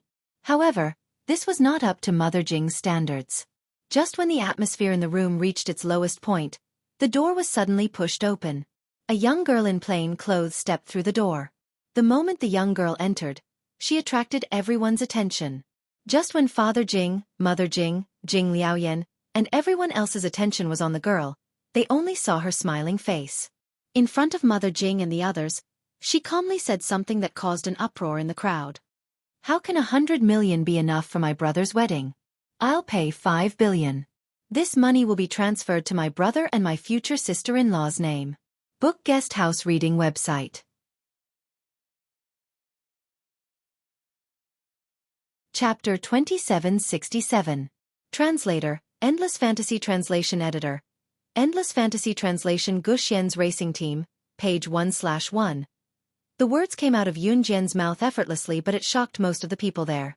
Especially Father Jing, who didn't talk much, Mother Jing, who obviously had a glib tongue and knew how to argue with others, and Guxian's girlfriend, Jing Liaoyan.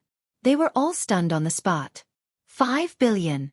5 billion this. Mother Jing panicked when she heard this. Her face turned pale with fright as she pulled on her daughter Jing Liaoyan's clothes, forcing her to sit back down. Although the head of the Jing family was Father Jing and the chairman of the Jing group was also Father Jing, Mother Jing played a big part in the success of the Jing group today. Mother Jing was obviously a glib talker. Aya, in-law, how can you? Mother Jing sat down and looked at Yun Jian before meeting Qin Yiru's eyes. She immediately changed her words. It took less than a minute for her to change from our Jing family to in-law to Qin Yiru.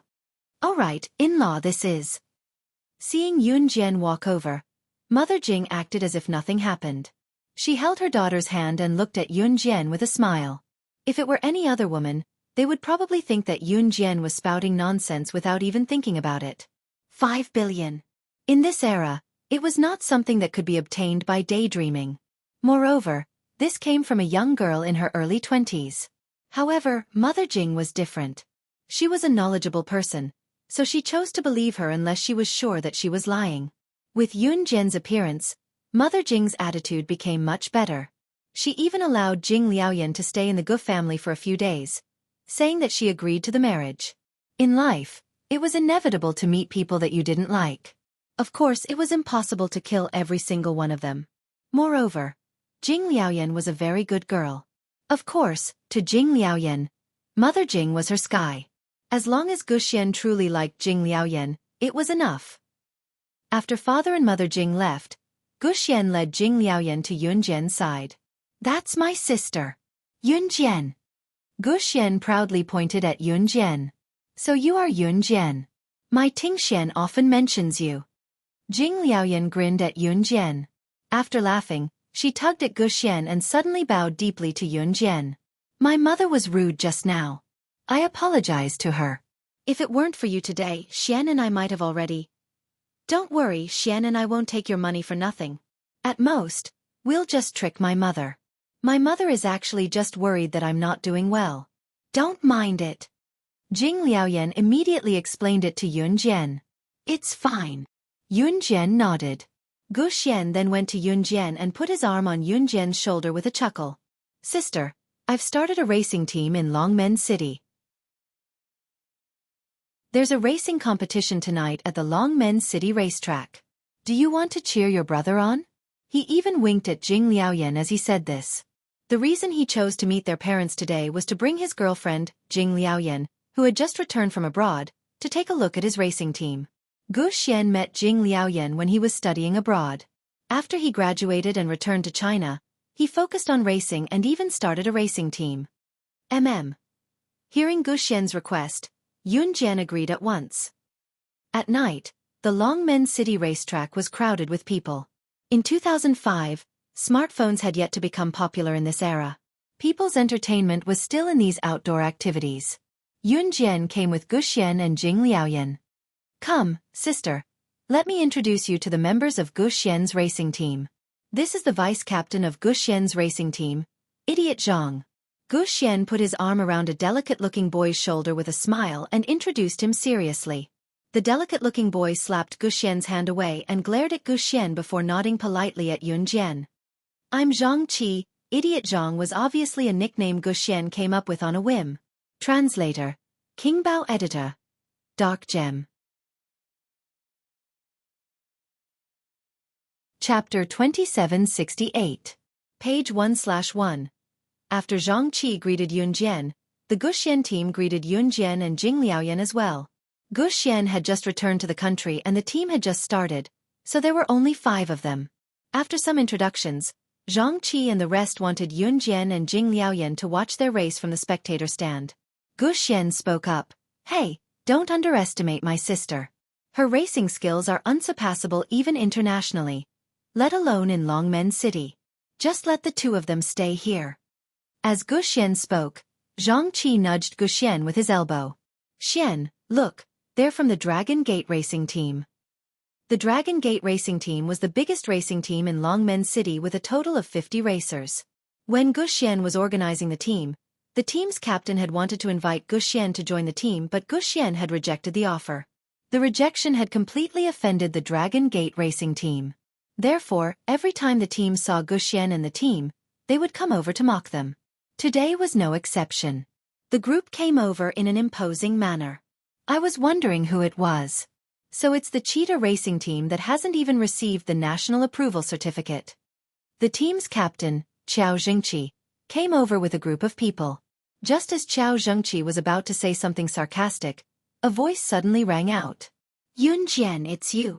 The voice attracted Gu Xian, Qiao Zhengqi, and Qiao Zhengqi's younger sister, Qiao Zhengpei, who was standing beside Qiao Zhengqi. It's me. Yun Jian had already seen the owner of the voice and nodded at him. The person who spoke was none other than Hong Fan from Team Monarch. Hong Fan was the vice-captain of Team Monarch back then. He had a sharp mind and was very knowledgeable about technological products, but he was a man of few words. Chu Xiangnan once called him Hong Dork, but he was the closest to Lu Shiyun back then. Team Monarch had completely disbanded a year ago. Everyone in Team Monarch knew that the moment their leader, Lu Shiyun, passed away, Team Monarch would never be the same again. The 6 surviving members of Team Monarch had gone their separate ways. But he did not expect to meet Hong Fan here. Looking at the situation, Hong Fan had already joined the Dragon Gate racing team. Once a comrade, now a stranger. Hong Fan's position in the Dragon Gate racing team was not high. But everyone in the team knew that Hong Fan was once a member of Team Monarch, so they respected him. Hong Fan didn't say it himself, but Qiao Zhengqi's sister, Qiao Zhengpei, found out. Qiao Zhengpei was interested in Hong Fan. Do you know each other? Qiao Zhengpei asked when she heard Hong Fan asking Yun Jian. Hong Fan ignored Qiao Zhengpei. This made Qiao Zhengpei dislike Yun Jian, who was originally on Gu Xian's side. Fan, you were once a member of Team Monarch.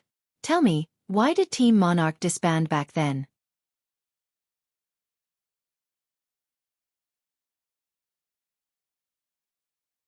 Chapter 2769. Page 1/1. Hong Fan joined the Dragon Gate racing team and became a member of the team. However, Hong Fan had to have a presence in the team. He was a computer prodigy with a super detailed brain circuit, but in terms of strength and outdoor activities, he was very average. To put it simply, Hong Fan was not a good racer. But now all the members of the Dragon Gate racing team, including the captain Qiao Zhengqi and his sister Qiao Zhengpei, as well as Zhang Qi from Gu Xian's team, were all looking at Hong Fan, and then at Yun Jian. Fan. What's slashing God? You're saying she's slashing God? Team Monarch's former strongest slashing God. Xiao Zhangpei snapped out of her smug expression and turned her head mechanically, glaring at the girl who was so beautiful that she could not take her eyes off her. Yun Jian. Team Monarch's achievements back then made them the target of admiration and respect from many youths in Country Z. Even some of the candidates who applied for military school were determined to become an outstanding soldier who would bring glory to their country. It even led to an increase in the number of applicants for military school during the college entrance examination, which led to a huge increase in the college entrance examination scores. It could be said that Team Monarch back then had become the target of admiration and respect in Country Z. Later on, the team was disbanded without reason, which destroyed many people's hearts. Initially, his team had Hong Fan, a member of Team Monarch. To Xiao Zhangpei and the rest, it was something worth bragging about. But who knew that Yun Jian was Team Monarch's former strongest slashing god? That fact shocked everyone. Jing Liaoyan and Gu Xian had been studying abroad, so they did not know much about Team Monarch.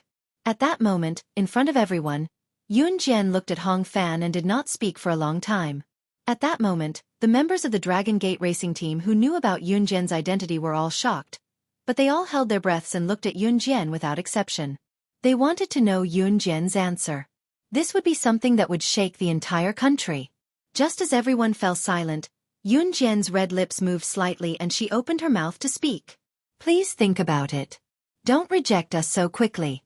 We've been waiting for you to come back. Just a second before Yun Jian was about to speak, a magnetic male voice that was both familiar and unfamiliar rang.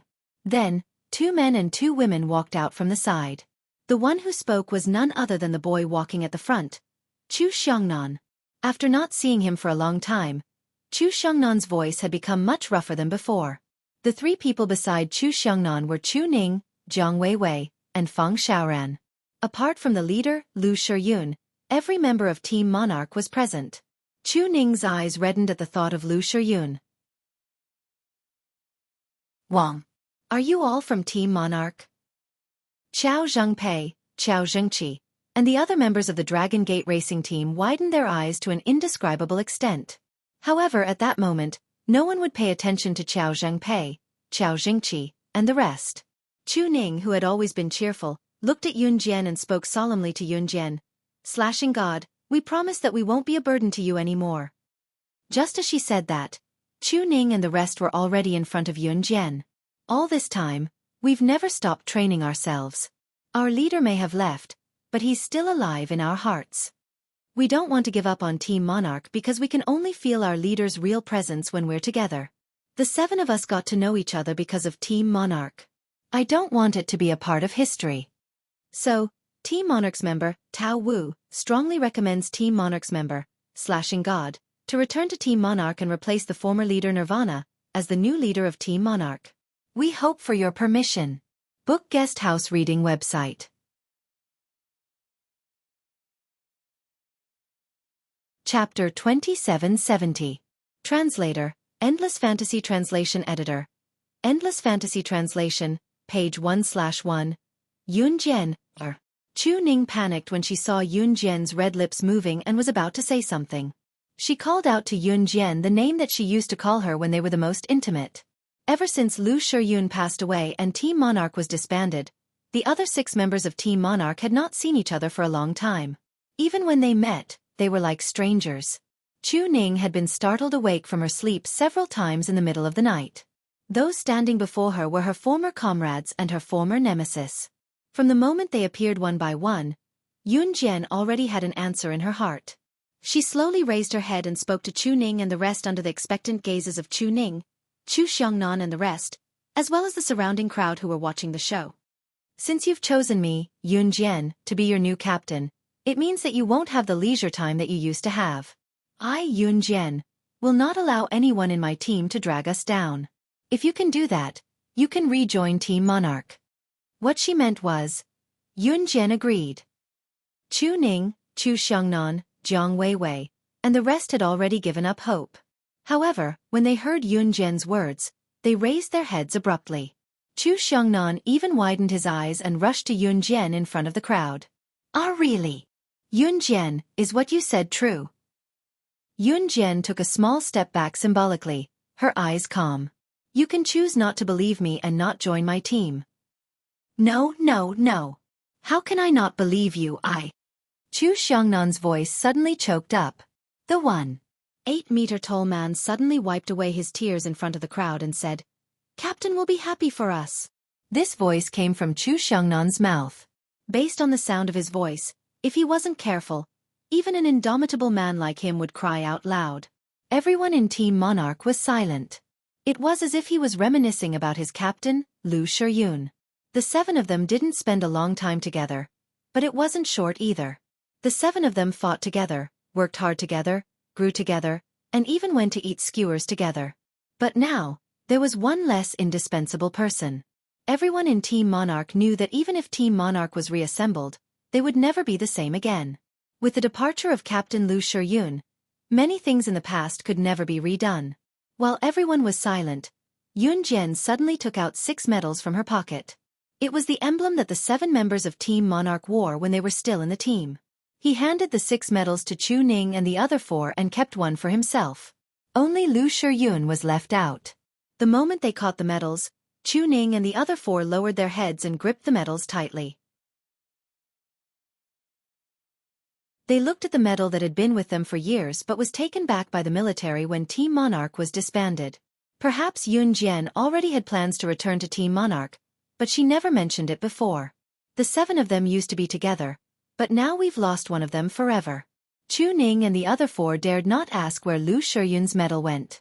Just as they were silent and the audience was silent as well, Yun Jian suddenly took out Lu Shiyun's medal from her pocket and placed it in front of everyone. After 2 seconds of silence, she said the hot-blooded words that brought tears to Team Monarch's eyes. This medal belongs to the captain. I won't replace it. Lu Shiyun is the only captain in Team Monarch, and he will always be. I'm just a substitute to be your captain now. Translator. Henyi Translations Editor. Henyi Translations. Chapter 2771. Translator. Endless Fantasy Translation Editor. Endless Fantasy Translation, page 1/1.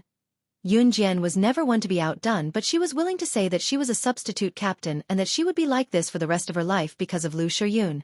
Perhaps Lu Shiyun was the only person in this world who could make Yun Jian say that. Lu Shiyun's life was short and dull, but there were so many people who supported him in this world.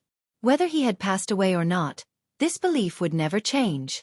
The members of Team Monarch wiped away the tears at the corners of their eyes that outsiders did not understand, and went to Yun Jian with a smile that rekindled hope in life. Team Monarch, after going through the storm, is back. Captain, we'll carry the medal that symbolizes you and continue to pursue the heights that you've yet to reach. We hope that you and your loved ones can travel to the ends of the world together, riding the wind and riding the wind, moving forward bravely regardless of the storm. Don't worry about us. Don't miss us.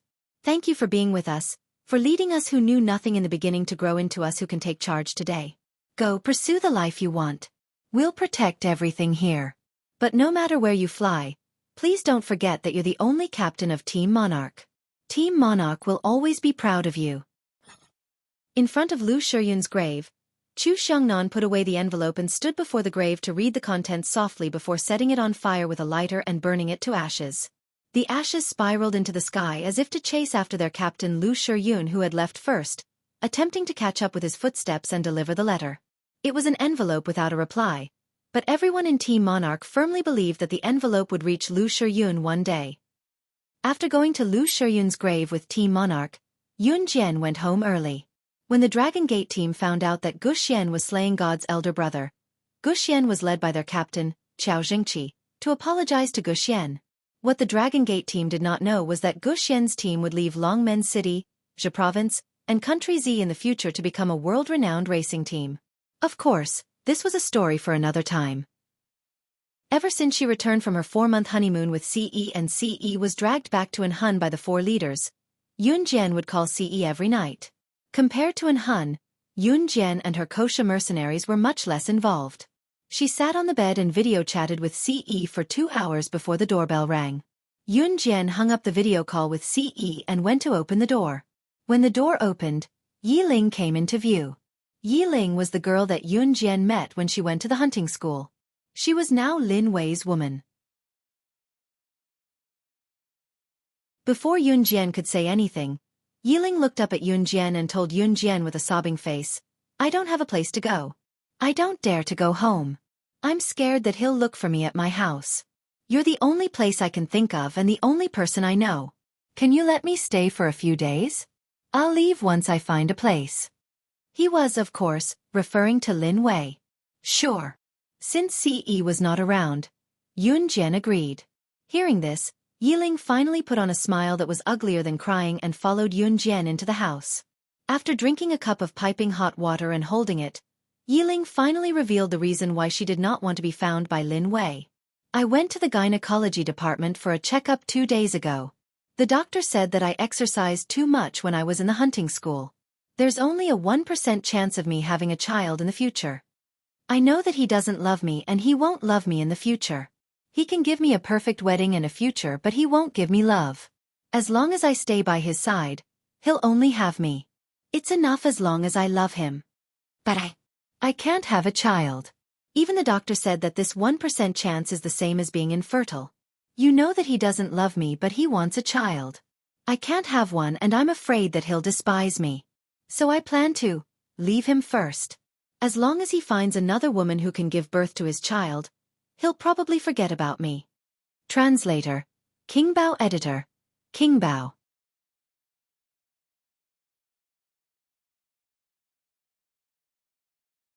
Chapter 2772. Yiling's thoughts were more meticulous, and Lin Wei was someone who often talked about the topic of having children. Yun Jian's love history was only with CE. She did not want to and would not flirt with any other man. Hence, Yun Jian could not read Lin Wei's mind like a relationship expert. Yiling lowered her head and remained silent after saying that. Yun Jian said something that was not comforting at all. "You can stay at my house for a few more days." Thank you, Yun Jian." Yiling's hurt heart finally warmed up. CE had left in Hun Group for 4 months. Naturally, there was a lot of work waiting for him. He would not be back anytime soon.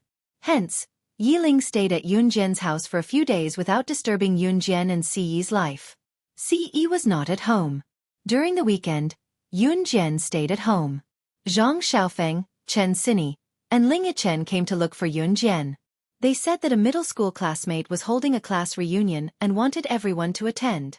Not only could they attend, but they could also invite their friends and family. Since the location of the reunion was a barbecue in the wilderness, the more people there were, the merrier it would be. After Yun Jian was reborn in Xinjiang town, she transferred to Longmenizhang's Year 3 class and not long after. It could be said that she did not spend much time with this group of classmates. It was less than a year. Other than Zhang Xiaofan, Chen Sini, and Ling Yichen, she only remembered a few classmates who were against each other. The other classmates who did not talk much did not know each other. Yun Jian did not want to attend at first. However, after Chen Sini held her hand and acted coquettishly for a while, Yun Jian agreed. She even brought Yiling along. There were a lot of people at the reunion, but there were only about 20 of them who were Yun Jian's former classmates.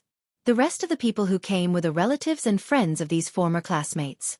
Most of the students who came were different from the students who had been obedient in school. Whether it was the way they dressed or the way they dressed, they were very different from when they were in their teens. The location of the picnic this time was a small mountain called the Back Mountain Pavilion. There was a place in the Back Mountain Pavilion that had beautiful scenery. It was right next to the shore of a lake. If one accidentally ignited a fire during the barbecue, they could immediately put it out. Therefore, the location of the picnic was chosen here. And now, everyone was standing at the foot of Back Pavilion Mountain. We're still missing one person. Student Zhang Meihan isn't here yet. Everyone, please wait a little longer. The organizer of this class reunion was Zhang Xiaorong, a male classmate from her former class who didn't like to talk much.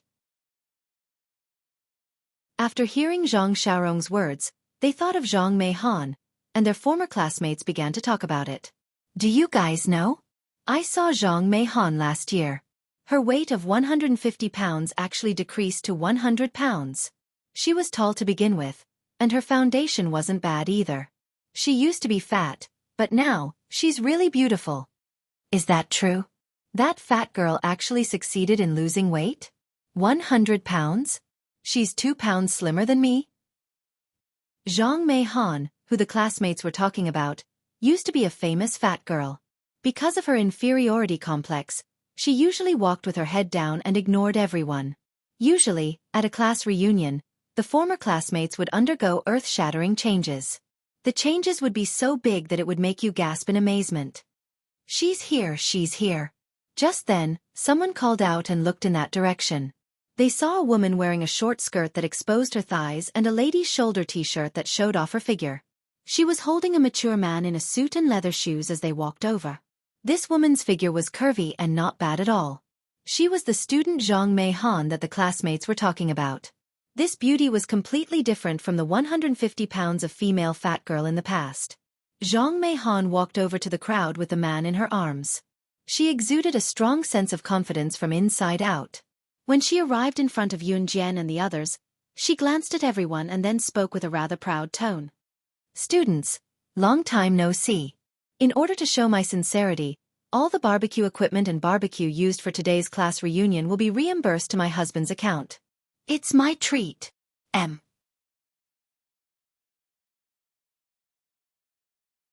Chapter 2773. Translator, Endless Fantasy Translation Editor. Endless Fantasy Translation, page 1/1. When Zhang Meihan said this, the faces of the surrounding students were a little ugly. After all, Zhang Meihan was looked down upon and bullied by many students because of her obesity. At that time, Zhang Meihan's family was poor. Now that it was a class reunion, she was tall and slender. Moreover, she said that she would treat them to a meal so easily. Moreover, there was a handsome and rich husband who looked to be in his 30s beside her. Many of the students were silent. Hey! Yun Jian! Chen Xinyi! Zhang Meihan looked around. She originally had her head held high and looked at everyone with disdain. However, when she saw Yun Jian and Chen Xinyi, she let go of her husband's hand and ran over. Can you give me a hug? Zhang Meihan looked at Yun Jian and Chen Xinyi and asked excitedly. Zhang Meihan's presence in class was very low in the past. Yun Jian did not remember her name. Although Zhang Meihan's appearance changed a lot, Yun Jian could still follow her outline and find her figure in her memory. She had unconsciously helped Zhang Meihan with Chen Xinyi. Once, during a Sunday shift, Zhang Meihan and a few other classmates were on duty to sweep the floor together. Those classmates said that Zhang Meihan didn't have a boyfriend anyway, so they gave all the work to Zhang Meihan to do. Zhang Meihan couldn't help but retort.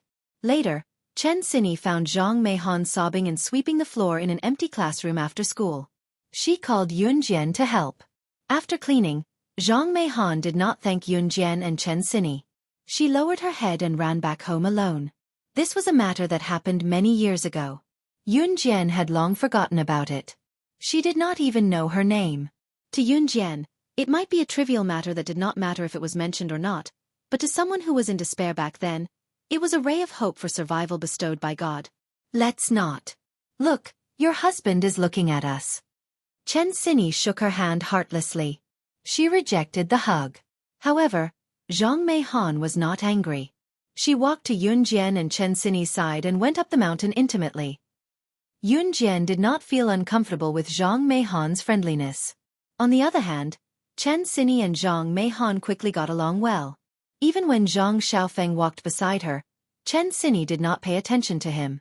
Master, look at her. She has forgotten her old love after she has a new translation. Zhang Xiaofan put on an angry face and Yun Jian. Yun Jian. Do you still love? Is. Yun Jian. Zhang Xiaofan had a helpless expression on his face. Yi Ling, who was walking beside them, did not say anything. Especially when she heard Zhang Xiaofan and Chen Xinyi being lovey-dovey, her expression was very gloomy. Yun Jian, I want to walk here alone. Yi Ling suddenly said to Yun Jian. Okay. Yun Jian acquiesced. Yi Ling followed another deserted path and walked further and further away. She came to the other side of the lake and stood by the shore. Looking at her reflection on the water, she felt a chill in her heart. It had been so many days. He should have found a woman who could bear his child by now, right? But as soon as she thought of the possibility that he was with another woman, her heart throbbed with pain. After standing by the lake for a long time, Yiling wiped away her tears. Just as she turned around, she suddenly bumped into a strong chest. When Yiling raised her head and saw the person who had come, her expression suddenly changed. The person who stood behind her without saying a word was Lin Wei, whom she thought had gone to find another woman to bear his child with. Book House Reading Website. Chapter 2774. Translator, Endless Fantasy Translation Editor. Endless Fantasy Translation Yun Jian used to be number 1, Lin Wei, Yiling. Page 1/1. Lin Wei's sudden appearance gave Yiling a fright. She took a step back and almost fell into the lake. Be careful. Fortunately, Lin Wei's hands were quick. He grabbed Yiling's slender waist and pulled her into his embrace. Only then did Yiling not fall into the lake. Yiling's heart was pounding in Lin Wei's arms. It was as if there was a voice in her heart screaming that she didn't want to push him away. She wanted to be with him for the rest of her life. She wanted to stay like this for the rest of her life and never let go of his hand again. But she couldn't. Yiling put her hands on Lin Wei's chest and struggled for a while. Lin Wei didn't hug her with all his strength. After Yiling escaped from Lin Wei's embrace, she glanced at Lin Wei and ran toward the mountain where Yun Jian and the others had gone first. After running for a few hundred meters, Lin Wei didn't catch up with her. Yiling was a little disappointed. She quickly continued to run toward the place where Yun Jian and the others had disappeared.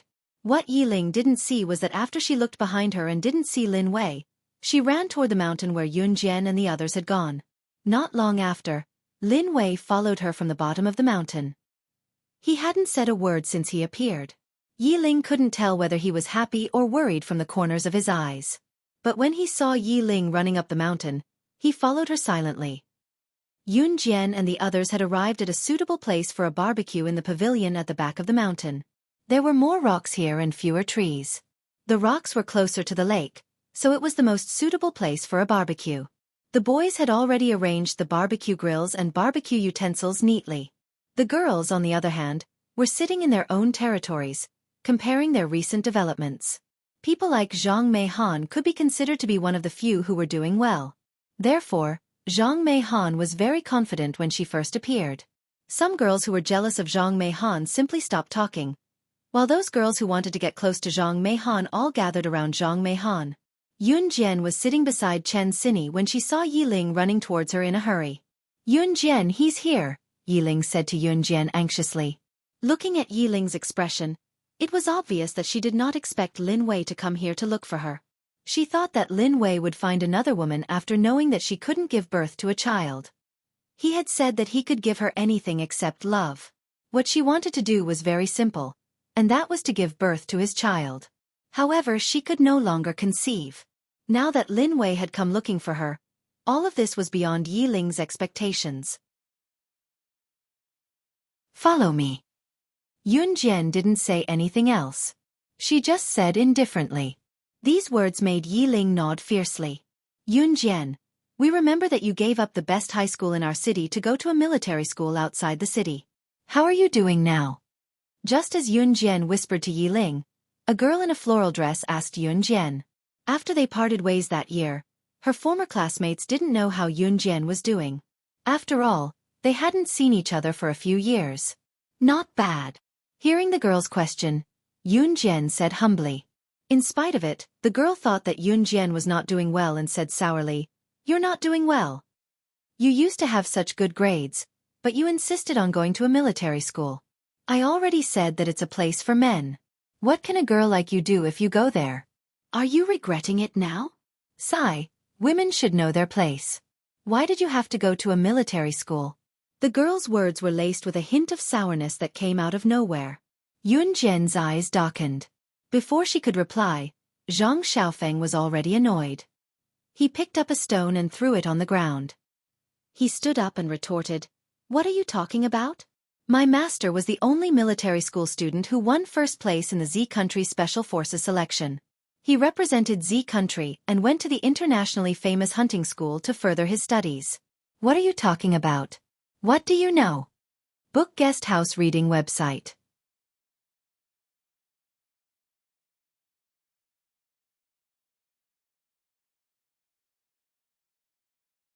Yun Jian, she's really a heroine. As soon as Yi Ling said that, the girl who had the upper hand in the argument with Zhang Xiaofan earlier gulped hard and deflated. Yi Ling's words made the girl's face turn green and purple. She didn't even have a chance to fight back. Of course, this topic was quickly skipped. Not long after Yi Ling finished speaking, she suddenly caught a glimpse of Lin Wei who had followed her from the foot of the mountain not far away. Her heart tightened. Go, make it clear to him. Yun Jian patted Yi Ling's shoulder and said calmly.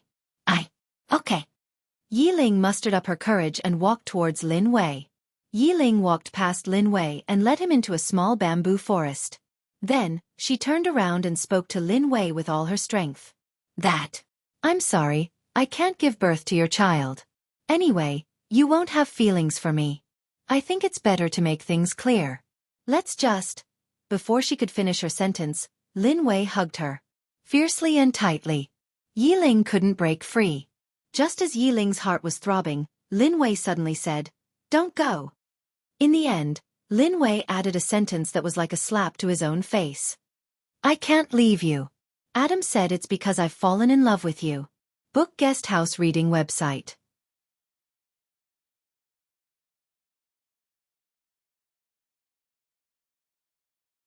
Chapter 2776.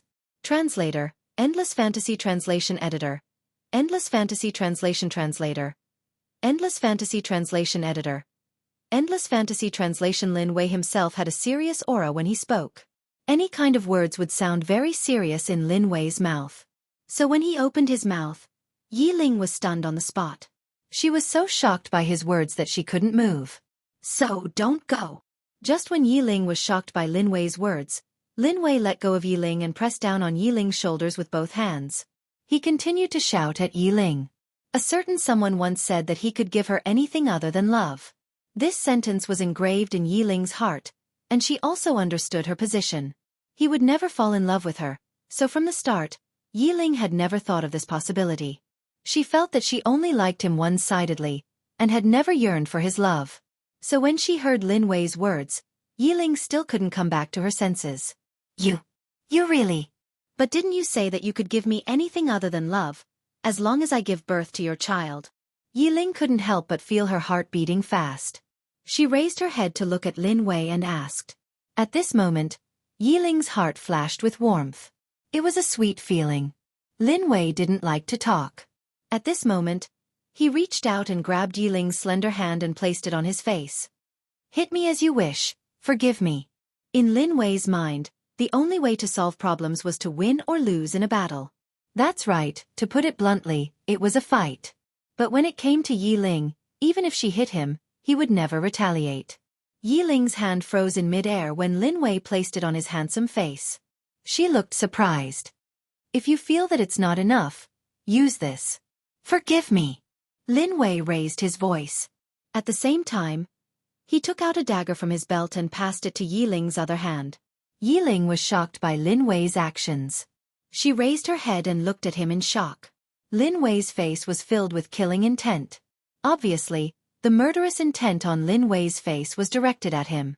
He had bullied her until she ran away from home. He even had the intention to kill him.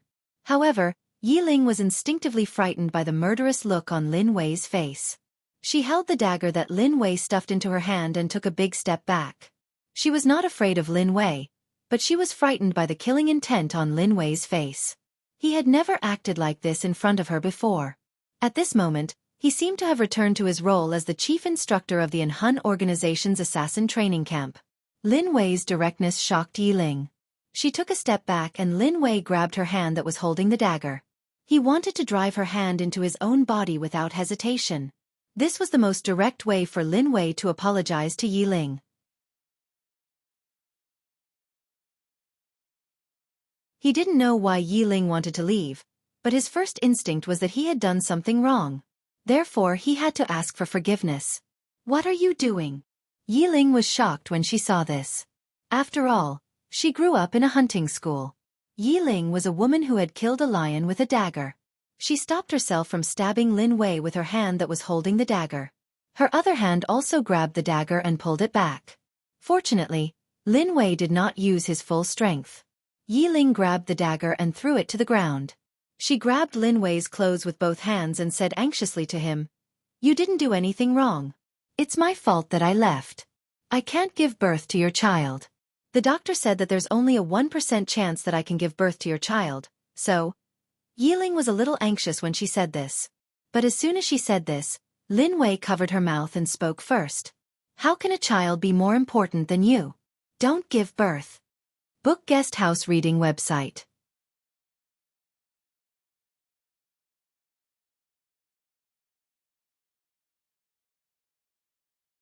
Chapter 2777. Page 1/1. To Lin Wei in the past, love was something that he would never touch in this world. Finding a woman to have children with was the most important thing. Other than that, he couldn't give women any so-called love, so having children was the most important thing. But now, he had to let Yiling leave his side forever. This was even more unacceptable than being unable to have children. "You!" Yiling looked up at Lin Wei in shock. The astonishment on her face was indescribable. Then you really don't mind that I can't have children?" Yiling still couldn't believe it. She looked up at Lin Wei and asked the question that she was afraid of but also wanted to know the answer to. Is there a difference between being able to give birth or not? Unexpectedly, Lin Wei said such a sentence. "Then will your parents dislike me?" Yiling asked nervously. As soon as she finished asking, she paused and raised her head to look at Lin Wei. Lin Wei said, "I don't have parents." Yiling realized that she had asked the wrong question. She was about to apologize to Lin Wei, but Lin Wei didn't give her a chance to speak. He continued, "You're enough." Lin Wei was indeed someone who didn't know how to say sweet nothings, but in Yiling's ears, these few words were more moving than the words of any glib-tongued boy. Yiling was shrouded by Lin Wei's tall figure. She lowered her head slightly, but her cheeks were rosy.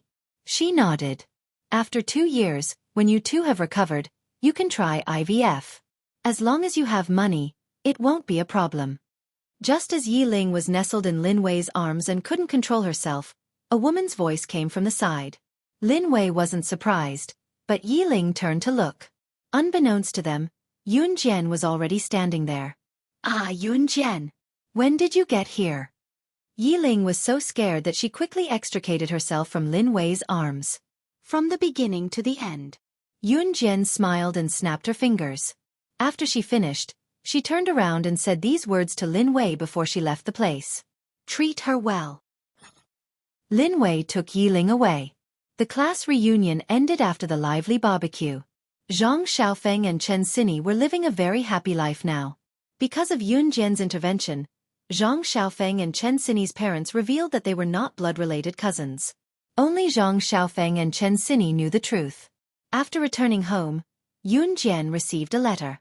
She didn't care about it at first, but the moment she opened the envelope, her attention was attracted by the signature. It was a letter from Shen Ji. But Shen Ji hadn't personally sent it. The letter was from one of Shen Ji's subordinates. He said that Shen Ji had told him to find an opportunity to send this letter to her after she died. The content of the letter was very simple, with only a few short sentences. But the words had Shen Ji's style.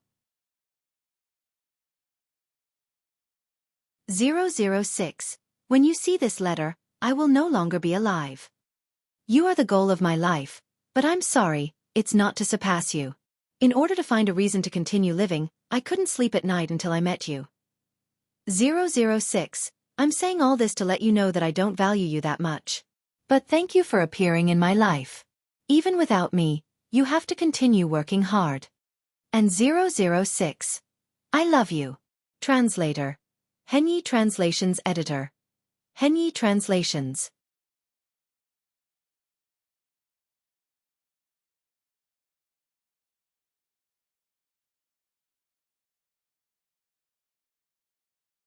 Chapter 2781. As soon as Peter came over, Yun Jian kicked him into the smelly ditch. Brother, you're here again? But I suggest you go to a mental hospital to have your head checked. Why did you have to learn how to steal? Zhou Huntao from the martial arts club had seen Peter more than once. He scratched his head and stuck out his tongue before speaking to Peter. He obviously treated Peter as a mental patient. Who would beg the Ren school to steal in broad daylight? Zhou Huntao shook his head with a helpless expression. Go back and stay. Yun Jian glanced at Peter indifferently and said in a flat tone. Hearing this, Peter knew that Yun Jian wanted to chase him away. He quickly climbed out of the ditch and shouted at Yun Jian. Don't! I've been in the organization for so many years and haven't improved at all. I can't take it anymore. Hurry up and teach me. Hurry! Peter was a godly thief who pursued improvement. Otherwise, he wouldn't have agreed to join the kosher mercenaries. 5 years. He didn't expect Yun Jian to suddenly speak up. What? Peter was stunned. Add another 5 years to your contract. Other than me, no one else in this world is your match. Yun Jian stated her conditions and also gave him benefits.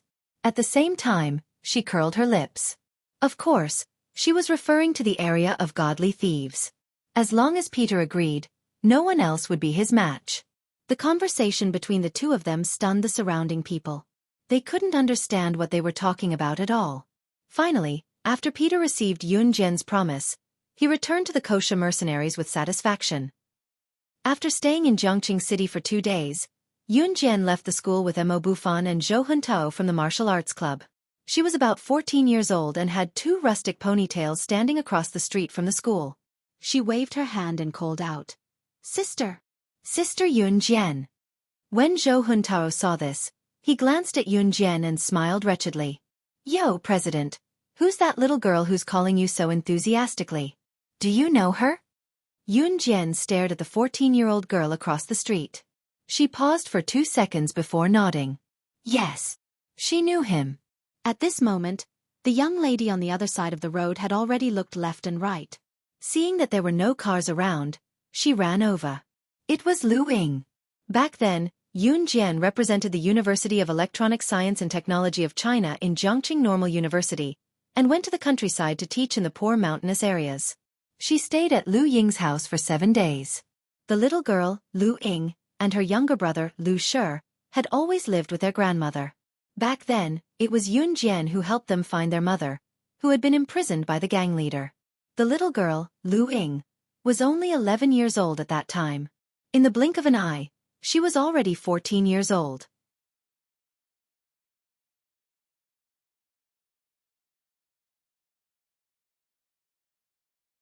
Chapter 2782.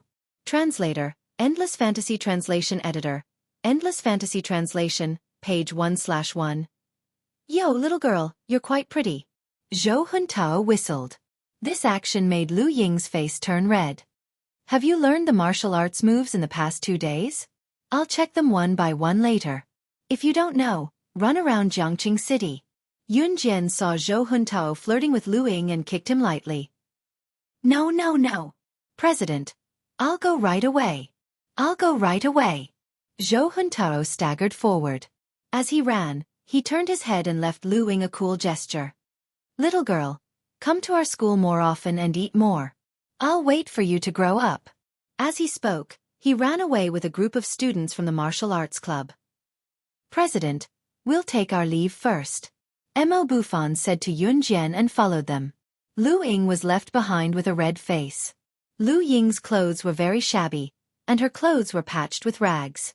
Her twin ponytails were also very rustic, but she looked very pure. Because she was thin, the tight pants and tights were loose on her body and couldn't hold them up. Yun Jian took good care of Lu Ying when she came to Jiangqing City. After all, the little girl came here because of her. Are you used to living here? Yun Jian saw that the people from the martial arts club had left. She turned to Lu Ying and asked. Yes, I'm very used to it. I used to yearn to live in a big city. Now that I'm in school, my classmates are very good to me. Even the manager of the cake shop. Lu Ying said with a smile. Her tone was relaxed. The manager of the cake shop was the one that Lu Ying worked for. Yes. Yun Jian nodded. In the end, she took out a black pen from her trouser pocket and wrote a phone number on Lu Ying's hand. Remember to lend me your phone if you need anything. Okay. Thank you, Sister Yun Jian. But I'll be fine. Lu Ying held the phone number that Yun Jian wrote for her tightly in her hand. Then, Sister Yun Jian, I'll go to work first. Lu Ying said, waving at Yun Jian. She bared her teeth, turned around, and ran away. Seeing this, Yun Jian pursed her lips and turned to walk towards the headquarters of the martial arts club. Lu Ying was working at the cake shop. It was already 10 o'clock in the evening when she got off work. Today, the cake shop owner had just given Lu Ying a month's salary. 500 yuan. Because it was a temporary job, the pay was not much, but for Lu Ying, it was already very good. Holding this sum of money, Lu Ying already had a plan in her heart. She wanted to buy a birthday present for Yun Jian. Although Yun Jian's birthday had already passed, she did not make it in time. This time, Lu Ying planned to give Yun Jian a surprise. For some people, 500 yuan might be half a month's pocket money or 1 or 2 months' pocket money. But to Lu Ying, it was a huge number.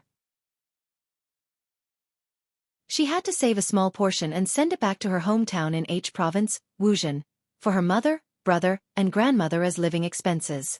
He left a little for his living expenses. Then, he would buy a present for Yun Jian. Holding the 500 yuan, Lu Ying lowered her head and smiled slightly.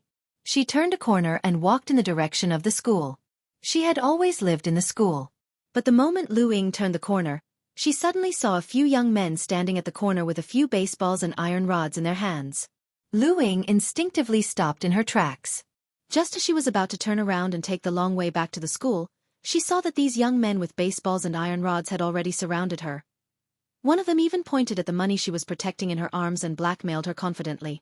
"Hey, little girl. You're a student of Jiangqing Junior High School, right? Just now, we saw that the shop you worked at gave you a salary? Hee. We're a little short on money recently, so lend us some money to spend. In the future, we'll take care of you in Jiangqing. Whoever dares to bully you is bullying us." Book Guest House Reading Website. You're tuning in to the Xiaofan's Wuxia Tales YouTube channel. Don't forget to subscribe and join us on this journey to catch the most captivating stories.